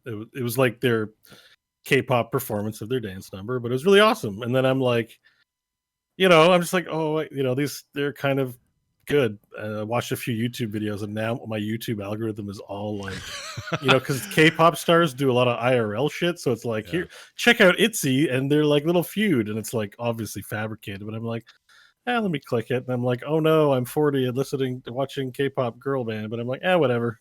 They're great. I like them. Yeah, they're my Spice Girls. I think that's great, Brian. and I like that you I like that you just keep accumulating new things in this Photoshop image. Yeah, it's a new thing I'm experimenting with, where it's like if I like something, I'm just going to put it in my, my fan thing, and maybe we'll build this up over time. I love that. Yeah, Pretty soon you only see Bo's eyes. It'll just be a big group of stuff. that's kind of a thing. If people like it, if it's cool, And I have a new one I'm going to add real soon. I love it. It's like the Artanis thing. Didn't expect it. All right. Here's letter number 2 from that. Is it the same issue? Same GamePro? Same issue, yeah, All right, same here we issue. My dearest Martha, I have read several letters that disturbed, aggravated, or insulted me, but none of them bothered me enough to make me send in a response. Until now. Oh. First of all, I'd like to respond to, we'll say, Nike N in case it's a real name. If profanity in games bothers you that much, why not spend your time watching Nickelodeon or the Disney Channel? This country has become the United States of the offended, with every single person in the entire country having some small thing to be totally outraged about. My advice to you is to enjoy these games that are 99.99% excellent graphics, gameplay, and enjoyment. why waste time complaining about the 0.01% you deem offensive? Secondly, I have this to say to you, Sir Charles. I hate this guy. Not actually Charles Barkley. Yeah. Open your eyes, old chap. I live in North Carolina and have bought several outstanding RPGs from neighboring stores. If you don't want to do things the easy way, ordering from mail order catalogs or via the internet, try your local Media Play or Babbage's, or you can purchase previously rented games from Blockbuster Video. I'm quite certain one of these stores is nearby. Yours in this life and the next, V. Kelly. Yeah, let me tell you about V. Kelly. No hyperbole at all when he says every single human being is offended by something. Come on, man. Lame. That guy's lame. I'm just going to say it. He's lame. He's lame. I don't like him. R. Kelly, or not R. Kelly. What's his name? R. Kelly, we're putting you on notice, man. Get ready. V. Kelly. Oops. That's not what I meant. All right. Oopsies. Excellent work as usual. Let's get to the games we played. I have been steeped in Cyberpunk 2077. I'm really enjoying it. I have only one complaint, and that complaint is the patch 1.6 has been great with lots of great new features, including cross saves and a bunch of other stuff. Here's the problem. There was also a 0-day patch thing that happened from Microsoft for Windows 11 to patch a vulnerability that was like pretty serious. And I was told, fix that immediately because it's a real bad one. And the day before, playing Cyberpunk with 0 issues after this 0-day vulnerability patch, suddenly Cyberpunk on my PC will crash the minute I open it. So I'm trying to work that out. It could be a fully Windows thing. I'm glad you're bringing that up. Based on Bo and you playing it and talking about it, I also downloaded and installed Cyberpunk. I tried to play it, and I couldn't get the game to launch. Every time I click it, it opens like it's gonna play, and then just goes right back to Steam, and nothing happens. Do you get the little thing that says send the error report or any of that? No, I don't get that. It just nothing happens. And I assumed it was a Windows 11 thing, but you're on Windows 11, Yeah. So now I'm like, what the hell is going on? Yeah, so it could be this patch, because I was having no problem until this Windows fix, which, was totally unrelated, or it should have been. And no other games. I ran through all the other stuff I've been playing or have played. They're all launching and running fine. So it's some combination of things. I'm sure it'll work out over time. But, the game's just so haunted by bugs. It's like, of course, it's going to have this problem. So here's the thing. It didn't really stop me because prior to that Windows patch, I was playing on there just fine. And I had enabled cross-platform saves. And the game went down to $29, 50% off on Series X, and 1.6 added a bunch of new Series X performance tweaks. So I was like, I'm just going to go ahead and get my second copy of the game now because I do want to play a lot of this on the couch. So I bought it on my Series X. Sure enough, that game runs beautifully now on the new consoles. I can't speak to PS5s. I don't have it there, but the Series X version of the game, no issues. Great. Awesome. And the saves crossed over. So I was able to continue over there. And the Steam Deck, 0 issues. Haven't had any problems. So no lockups or any of that stuff happening there. It's just Windows that's got this problem.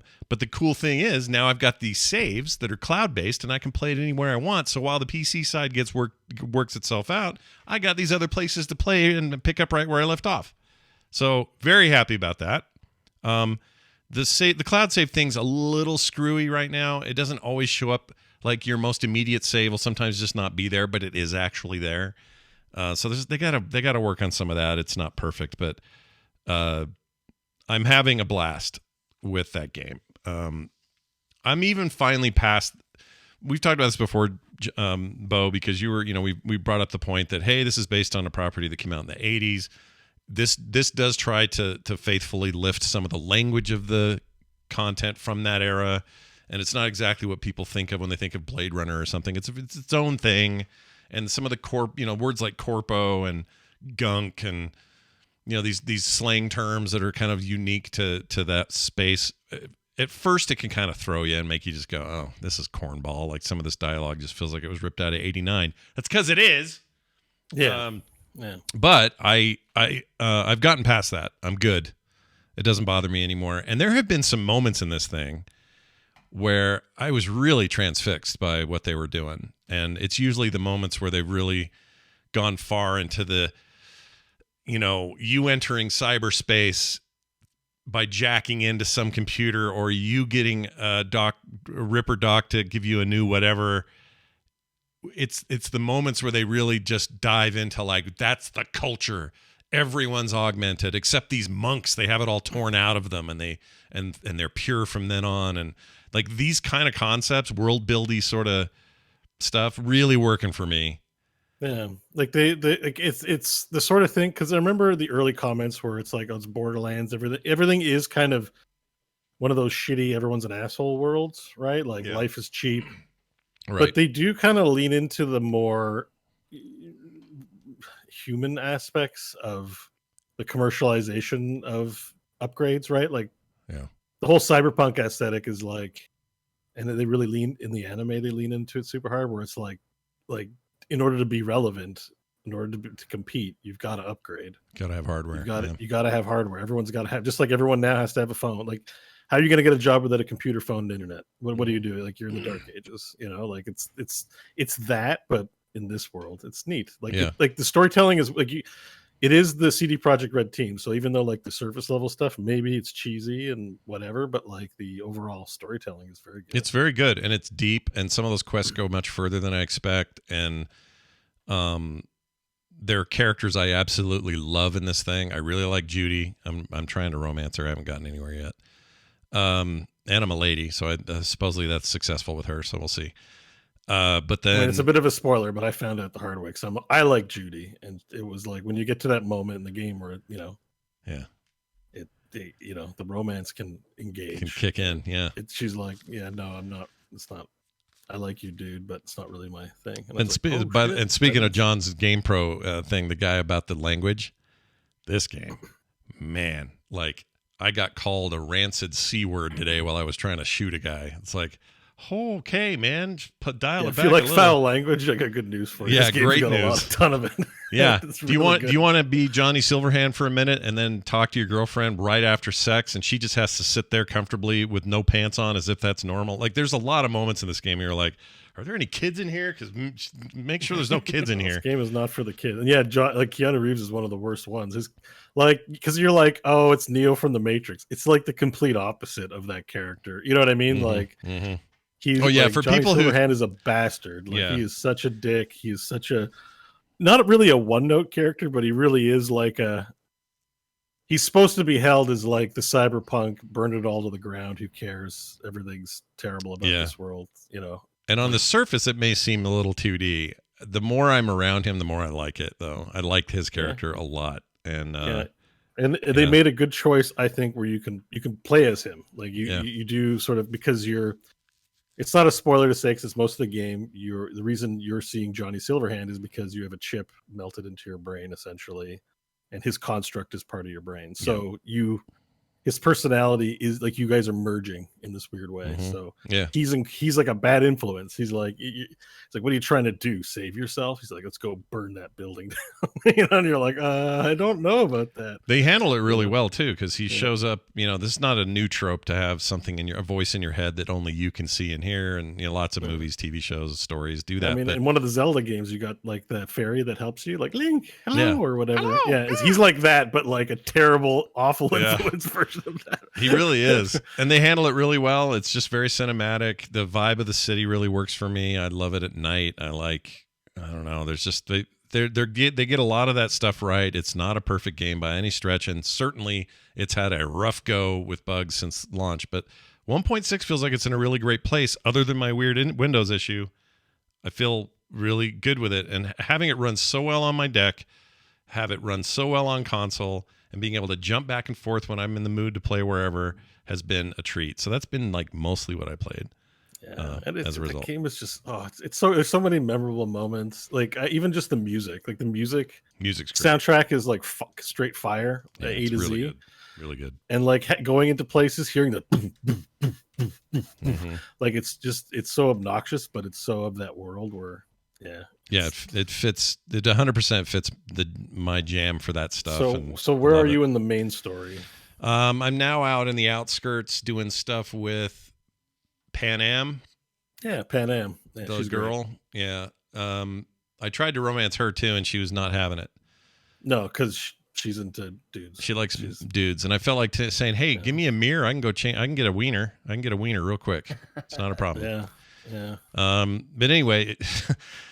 That is something that kind of weirds me out, and I don't know. It's a strange thing, but you're in a universe where like literally they advertise how interchangeable gender is in that world, that you can just sort of do whatever you want. Yeah. And I don't know, as a result, it seems weird that characters in the game are hung up on it, but I don't live in that world. I don't know how accurate that would be. Yeah. It strikes me as odd. Maybe they're like the monks in the world where they just have their whatever locked in standard is, and I don't know. The effort's there though. Like you do have same sex relationships. You do have cisgendered relationships, but yeah, they don't really delve into the whole spectrum of it. Like I'm transgender or something, so or I can be transgender if you want me to be. Like, you're into girls. Like, hang on, I'll we can fix this. We can fix this right away. 2077. Like I can mold myself into your desires. I can be whatever you want me to be. There's like 8 genders. Like the ninth gender in this is Johnny Silverhand gender. Maybe in the expansion pack. I don't. That's expansion content, John. Maybe it's coming next year. Yeah, new wiener options coming next in 2023. Right. Anyway, I'm really enjoying it, having a great time, and the only other thing I would say would be. And I am watching the anime as well. I know, Bo, you've been watching. Right, I'm done. I watch all of it. It's so good. It's really good. Lived up to the hype. Make sure no kids are in the room for real, but it's great. It's real good. Yeah, it's definitely trigger. The only part that's bad about it is just not enough. It's too short. It's 10 episodes. 10 episodes. I'm like, it's just a little. I just needed a little bit more. The story is a bit fast. Yeah, but I loved every second. It's got a good great energy, man. It's awesome. I really like it. And the characters are great. I like all the characters in it, and it's also, TV shows don't do this very often, but it's also like there's a finality to things in this, because usually TV shows are trying to preserve their characters for seasons, and they got plot armor, and nobody's got plot armor in this one. And I love that about this show. Feels like a one-off, and they're done to me. Yeah, it's really good though. Oh my god, it's so good. Yeah, I'm surprised actually how much I liked it. I was worried it was too tie-in and too whatever. Their take on slowing down time, very original, and you'll see it in the trailers. So like the Cyberpunk bullet time that's the slow down time, right? Mm-hmm.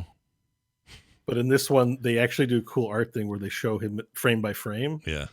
Traveling with time. And I love that. Like that doesn't really exist cool. anywhere else. And it works really well. And they've animated it so beautifully. And there's tons of it through the whole series. He's got that Sandevistan he has his key chrome upgrade. And he's like. And if you thought the Ripper docs in the game weren't bloody and gory enough, good news. Yeah. Good news. Yeah. The anime's got I like how they just show him that he's getting new lungs at one point. They just show they take out his lungs. It's dripping. There's robot lungs, and he's biting down on a bit. And there's just blood everywhere. Yeah. So I'm like, this feels like Ripper Doc, living up to the name. It's very visceral. It's really good. I also played You Suck at Parking. What? This is a game on the Xbox. Like a hostile title. This is a game on Xbox. Game Pass just launched, but it's also available to buy on Steam and other things, but you can play it on Game Pass. It is also on PC, cross saves, all that stuff. It's this really, really fun, stupid game where you got a little car or a truck, and your goal, especially early on in the tutorial, is very simple. You have to take that car and go park it. And it's a little tiny top-down car, and you can whip around corners. Kind of reminds me of old super sprint type racers or whatever. You have a limited amount of time to go park in the spot. Sometimes there's 2 parking spots, or 3 or 4 or 5. And your job is to get to those parking lots as fast as you can. Try not to knock your previous car out of the spot you parked in. And they get harder and harder. There's a whole campaign mode, and there's like lots of ways to get hung up and lost or run out of gas or all these other issues. Just a really fun game in that way, but where it really shines is the multiplayer, and that's kind of its main gig is is a multiplayer experience that has even a battle pass and all the shit you're used to with that stuff. But it is crazy. Like, I don't know how many people are usually with me. It's like 6 or 8 people or something. And you're just racing to get to all the parking spots faster than everybody else. That sounds awesome.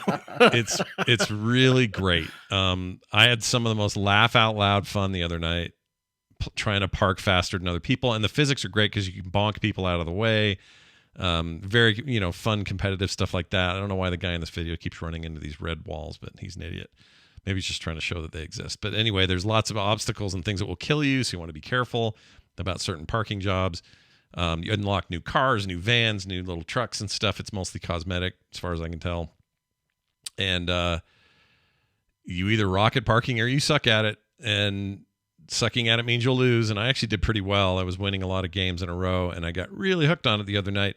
I think it's rad. So I'm going to just thumbs up this game pretty hard and recommend people play it. It's got a lot of variety, a lot of wacky stuff. It's simple in a way, but complex in execution, because really all you're doing is just trying to drive to these parking spots.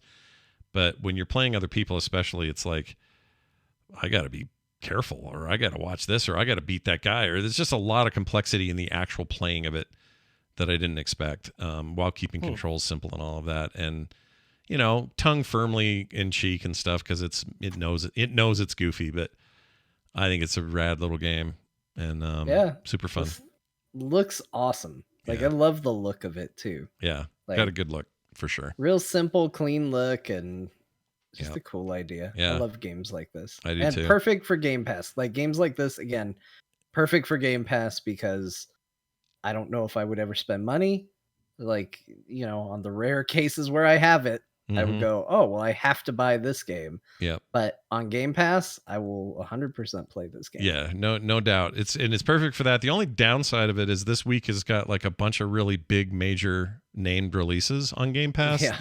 And so I don't want it to get lost in the shuffle. I'm afraid it might a little bit. It's a big deal to get Assassin's Creed Odyssey on Game Pass, and it's a big deal to get these other games coming. It's a busy month for Game Pass. So don't let this one pass you by at home if you're hearing this and it sounds fun to you at all. I don't even know what to compare it to. It doesn't really compare to maybe that's why I liked it mostly, is it's just really original, simple but fun. I don't know. It's great. You Suck at Parking, available now. I like the title. It's hilarious. That's pretty good. It's really good. Quick email from a listener while I'm talking about my games, because I think it's appropriate. This is about my Steam Deck. Hello, core people. I'm not a techie person, says Matt, when it comes to hardware. So here's my question. If the Steam Deck can play current gen games at full resolution on a large monitor, then why do we still need to spend thousands of dollars on a gaming computer? Is the answer we don't? Then the Steam Deck and hardware like it should be more revolutionary than we think, or no? Thanks, guys. Here's the bomb. Matt. Well, Matt, I would say it's not as capable as a fully decked out PC on your desktop. Not even close. If you were going to run your Steam Deck on a monitor at a desktop, you're going to be limited by certain things that you may not be thinking of. First of which might be resolution. You're not going to get 4K out of every game. Some games maybe, but some of them you're definitely not going to. You're not going to get ray tracing. You're not going to get, modern bells and whistles that a full-blown PC with a big GPU are going to give you. That's not why this exists. This exists to take that stuff on the road, shrink it down to a screen where you don't really care about the resolution to some degree, because it's fine at 720p on a handheld. Who cares? I'm like right now I can get Cyberpunk to run at 60 frames, but I have to give up on some stuff to do that. If I run at 30, I get a few more things. Like there are reasons to think like if you're like, man, I can't afford a PC, but I could afford one of these, then I do think it's a good alternative, because you can't afford the full-blown thing anyway, and this is a great middle ground. But if you can get the PC, and if it's just a choice between, well, do I want the highest fidelity experience? The Steam Deck's not going to give you that. But all the other things combined, like portability, cross saves, all the things the Steam Deck can do, that in combination with your PC might be like why I love it. I love it as a PC extension.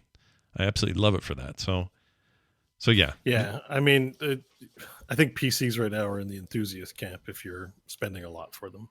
Yeah. Like all the consoles give good gaming experiences, but yes, that's why I bought my 166 megahertz screen, because I'm like, I've got an expensive PC. Let me get my enthusiast benefit out of it. Sure.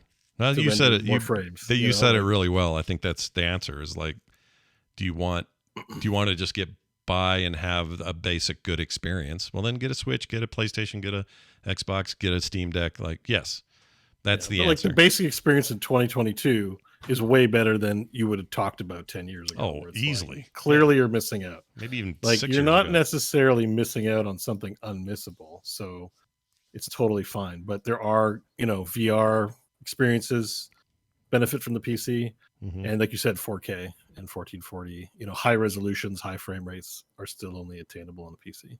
Yeah, that is correct. So. I mean, somewhat on consoles, but you're right. And I'm not going to be able to get. Yeah, I guess so. I'm not going to get maybe the 4K. Yeah, I'm not going to get the full 4K or even 1440p full everything on experience that something like Cyberpunk would offer on the Steam Deck. But I'm going to get an experience that's way better than any handheld has ever done, including the Switch if you even see it as competition. So it just depends what you want. That portability is a big thing for me. It may not be for everybody. If you're fine just planting your butt in front of your computer, you should do that. I'm really hoping that we'll be talking about it soon. NVIDIA's going to have their news, their Project Beyond for 40 series cards. Yeah, they're going to be talking about that in the next coming weeks. So we're going to. I'm really interested to see how viable 4K gaming is out of these new cards. I agree. Also, what else they're going to do to separate like with high frame rates, because obviously I could game in 4K, but I'm probably going to get low frame rates. Yeah, good point. John, 3060. What are you playing these days? I'll bet there's some Final Fantasy going on, yeah? Yeah, there's actually 3 at the moment, just to really sell that the problem is getting worse, not better. I'm currently playing Final Fantasy 1, 9, and 14. Nothing really new to say about any of those, except that I am continuing with all of that. I got just hopelessly re-addicted to playing the Pixel Remaster. And I know I talked a lot about these when I played through them the first time, but there's something about the look and the autoplay, the auto battle system that just makes the parts of those older games that are a little monotonous and tedious, kind of fun and chill and relaxing, and lets you just focus on the game for what it is. And I really appreciate it. And it's made me want to, even though I'm still playing through all the games right now, play through all the games again. So I don't know how long that's going to go, where that's going to lead, but still playing all of those. And then I wanted to tell you guys, I pre-ordered a game just for the pre-order bonus. Oh shit. I felt the need to tell you guys about this, because typically we say don't pre-order games as a general rule. Usually. Unless you're really into it. Nothing wrong with it if you really want to. Yeah. But good advice to not get burned is to not pre-order. But I saw a pre-order bonus I just couldn't live without, and What's did it. the bonus? So I pre-ordered Return to Monkey Island. Oh, which if well, you there go. Yeah, if that's you good, man. pre-order it, it comes with free horse armor.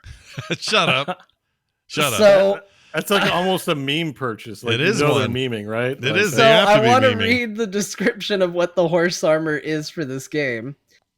All pre-order customers will receive the exclusive horse armor item in their inventory. Please note that the horse armor has no practical use in the game and in no way will contribute to the gameplay, puzzles, or narrative of Return to Monkey Island, but it is very exclusive. Okay.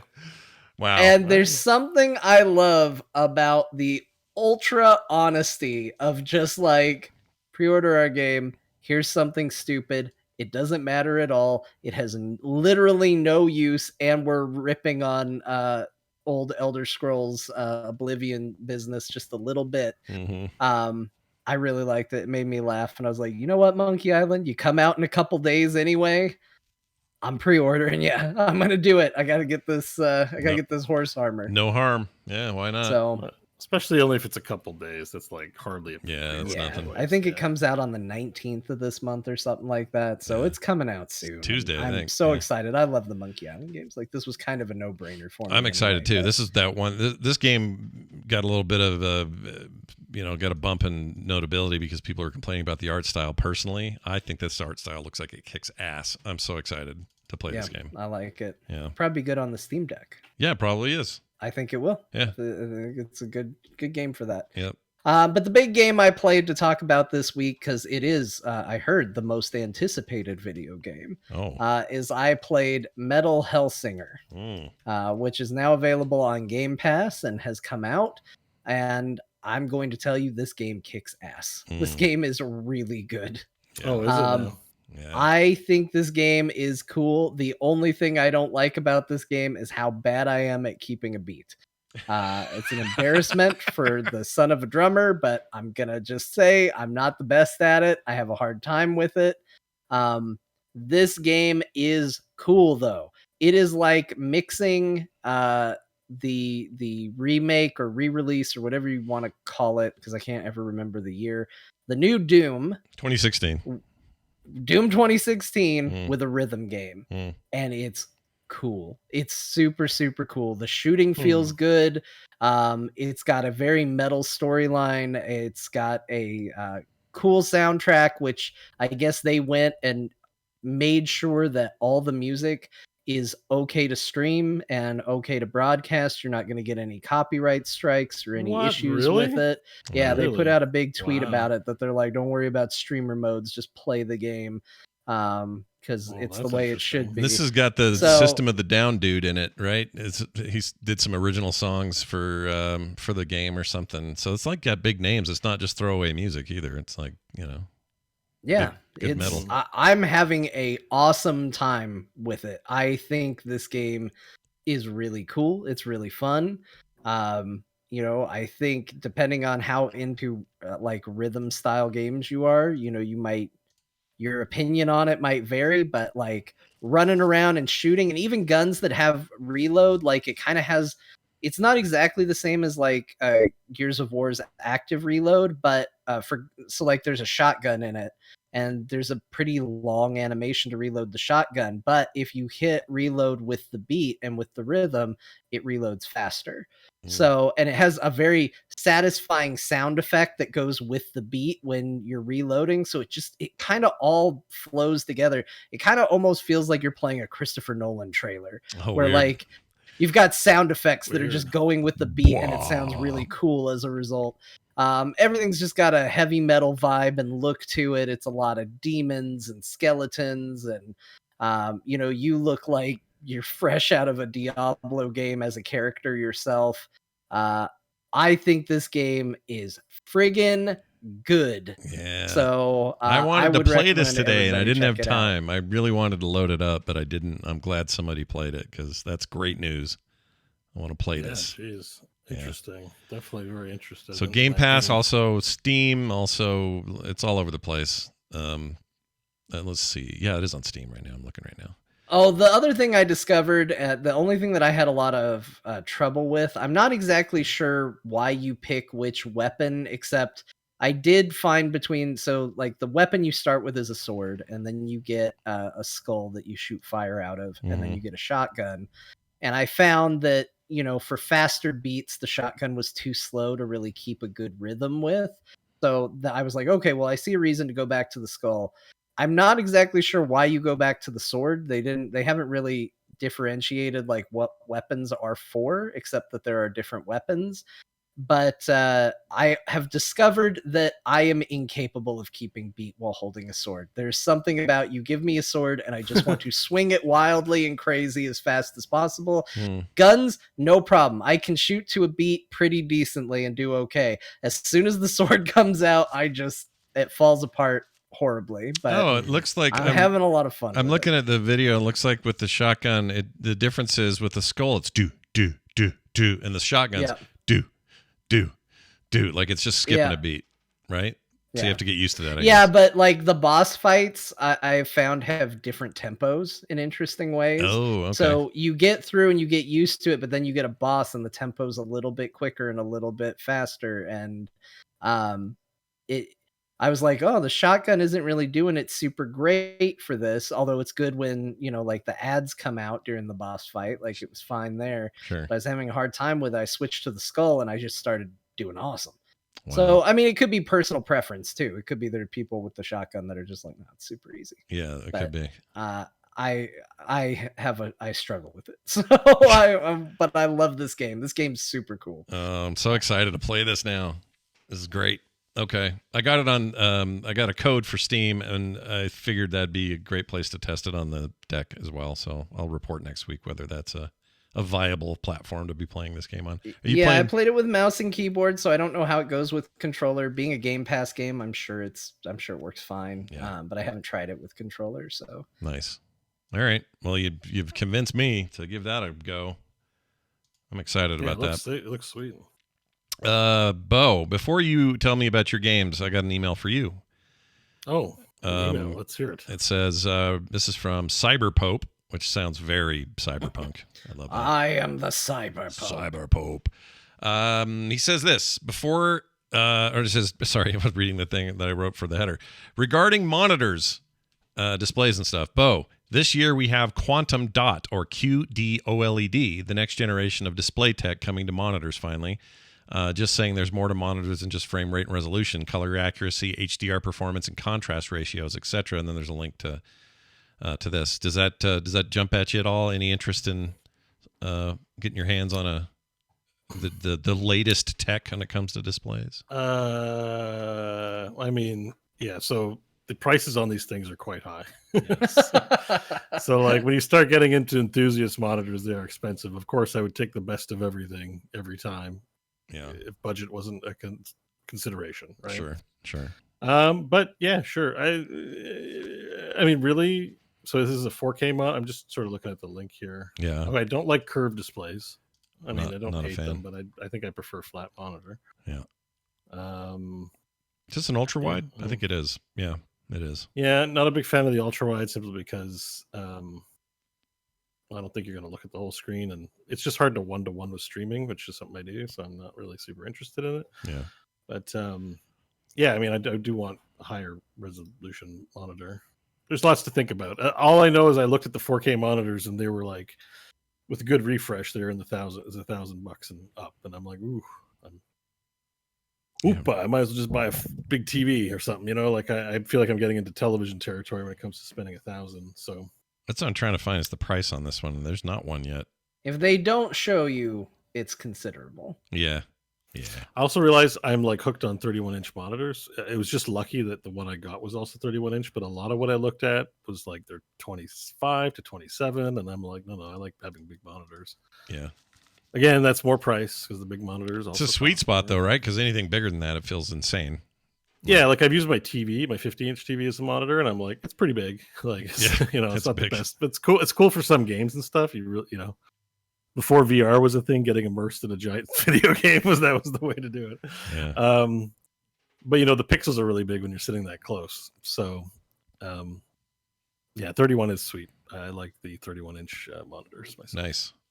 Still playing the old Grim Dawn, eh? How's that going? Yeah, I'm still in Grim Dawn. I've just been in an ARPG mood. I think the frame rate makes it look real nice, like it's a step up. I'm like, I'm in the first expansion content now. I'm getting to the point where resistances matter, I guess. Like I could start the elite and ultra difficulties, but I'm like, well, let me just play through the campaign.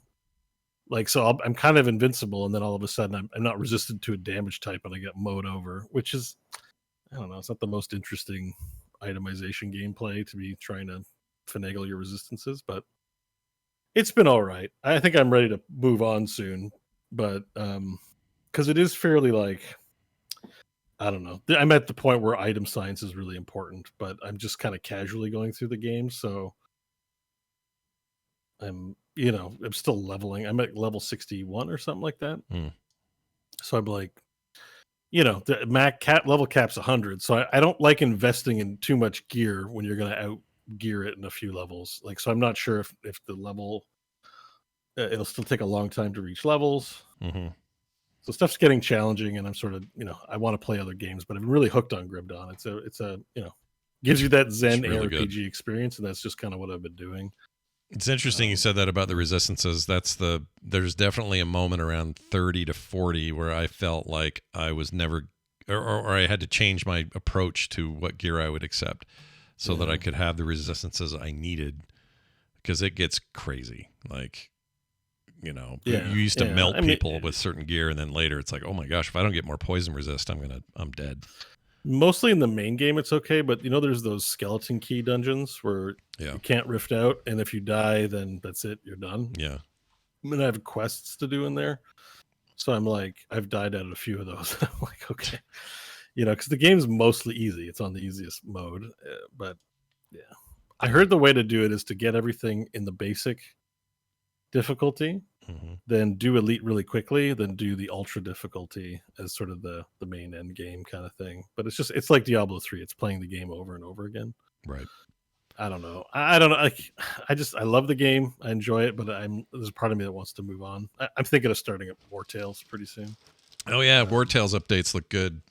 You gotta get in there. There's a War Tale update adding like a giant metropolis, a city in there. So I think once that gets launched, I'm gonna start playing that game. I can't wait for everything to launch. Yeah, play that games game, for dude. years. So I think I'm still in the Baldur's Gate 3 waiting room. I'm gonna start up War Tales. Yeah, I did. That's the game I got to work real well on the deck. The Baldur's Gate 3 already running really good on there, by the way. Yeah, I believe that. That's pretty great. I'm looking forward to it. I hope I can get a couple of multiplayer games going during that period, because that stuff's fun. Nice. Playing with people.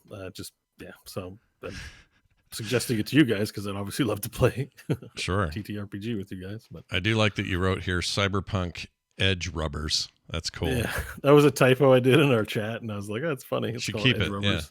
Yeah, should keep it. I think it's good. Yeah, Strong. So I also consider that gaming content for my week because, I mean, the other thing we didn't mention is that it actually has so much from the game. Like the background environments look like they're painted over from stills in the game. Like the calling system uses all the sound effects in the game. I spotted several soundtracks that are from the game. There's a lot of the game in there without it feeling like it's just like straight marketing or reference. Like it's integrated really well. I haven't seen it yet, but there's Edge Runners DLC that's already in the game that came with 1.6, and I don't know what that is, but it's in the game. Yeah, I don't know too. either. I'm curious to and now that I've watched them, like, I kind of want to go in. Like, honestly, like the anime it kind of overshadows the game a little bit just because it's so like insane, like it's insane in the way that the real life cyberpunk isn't, because of just, there's that one guy Maine who's just like a giant like 9-foot man full of like iron. He's got like a rock, he's fighting this tiger claw guy, and he's just got a rocket launcher, and then point blank shoots a rocket into the guy, and he disintegrates into blood completely, and you're like, oh man, this guy's awesome. That's great. And they don't have a guy like that in the game, right? So you're like, no, but they do have that giant robot security dude who's in the first tower mission. Oh, Adam Smasher. Oh, he's cool. Yeah, Adam man. Smasher is in the anime. If you're looking forward to seeing. Adam I haven't Smasher. caught that point then. All right, I'm early. I'm like 2 episodes. Well, Adam 3 Smasher, episodes. he's referenced early as a legend, but he's in the anime a little more. He's great. He says terrible things to people though. I walked in and he goes, "You look like a piece of meat I'd like to F." It's like, well, he says an effable piece of meat. Oh, that's what it is. Because you're in a brain dance as one of a woman character, and yeah, he walks by and he says, "There's an effable piece of meat." He's an a-hole, that guy. Yeah. Giant dick. I mean, But hey, it's cyberpunk, man. He's what do they call it? He lives on the edge of in this game. He's one of the edge runners. Yeah, he's running on that edge, keeping that edge going. He's more machine than man. Well, those are the games we played. We hope one of those smacks of something you'd like to play at home, everybody. But real quickly, we have one more email to read. That's a good question. This is an email from Joshua, who says, stories of the year from Core. Number 1, Scott pees in a bottle while recording the show. Number 2, Bo poos in the lake. Number 3, Scott poos in a pipe. 4, John's girlfriend poos in front of him. Thanks, It Josh. is the best one, really. If you really think about it. Yeah, you're right. 2022, big year for horrible stories. Big year for poo stories. Cyber Yep. poo 2022. Yeah, summer poo 2022. Thank you, Josh. You're my favorite email of the week. That's why I wanted to That's read all he wrote. That was the whole thing. That's it. What else do you need? That's it. Just- I appreciate he made a list of this thing. There's the ranking. I agree. Got it. He's, Hey, how are we on mashups? Haven't had a mashup in a while. Is I Jamie don't know. okay? Jamie's he got a new job, so he's probably just sort of acclimating. But I'm sure something's coming down the pipe. But nothing new this Your week. fans are unfortunately. thirsty for more. I can count myself as one of them. I They're agree. great, so I just- I love his man. And also, sometimes Scott forgets. So mainly why I'm reminding it is just in case he has. Yeah, no. In this forgot. particular case, there is nothing to play, but yes, we are on the lookout. I do want to remind folks that if you like this show, and I'm sure you do, I know I do. If I liked it as much as I do, then I would support it on Patreon as well. Well, you can do that. Patreon.com/core show is where you can do it. Go throw a buck or two our way and show your support for your favorite podcast. That's patreon.com/core show. For everything else, it's frogpants.com/core. And if you're trying to send us those emails like we read today, talktothecore@gmail.com is the email address to use. I think that's going to do it. Oh, we record live on Thursdays at 5 p.m. Mountain, so if you want to come join the online hangout hilarity, we're here for you as well. So do that. I think that's it. What else? What do we usually do here? Oh, old lady, tell us what we played today, old lady. Old lady John, what do we do? What did we play? Well, for those of you that get to the end of the show and go, wow, that was a whirlwind of poo stories and laughter, and I don't remember a damn thing they talked about. Well, here's what they talked about. Scott talked about Cyberpunk 2077, and you suck at parking. It's not just true, it's a video game. And John played Final Fantasy 1, 9, and 14 because he hasn't learned what sequential order means yet.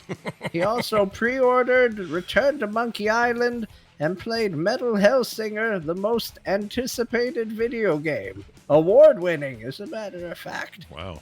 Bo played Grim Dawn, and he watched Cyberpunk Edge Runners.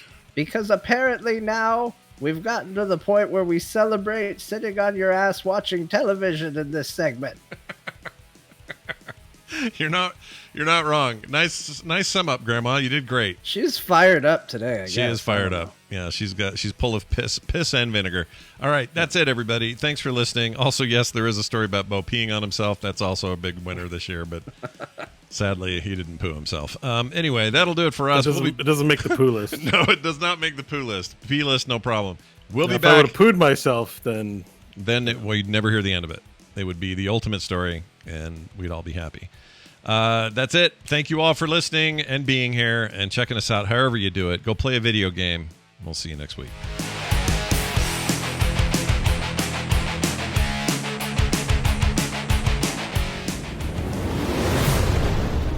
This show is part of the Frog Pants Network. Yes. Get more at frogpants.com.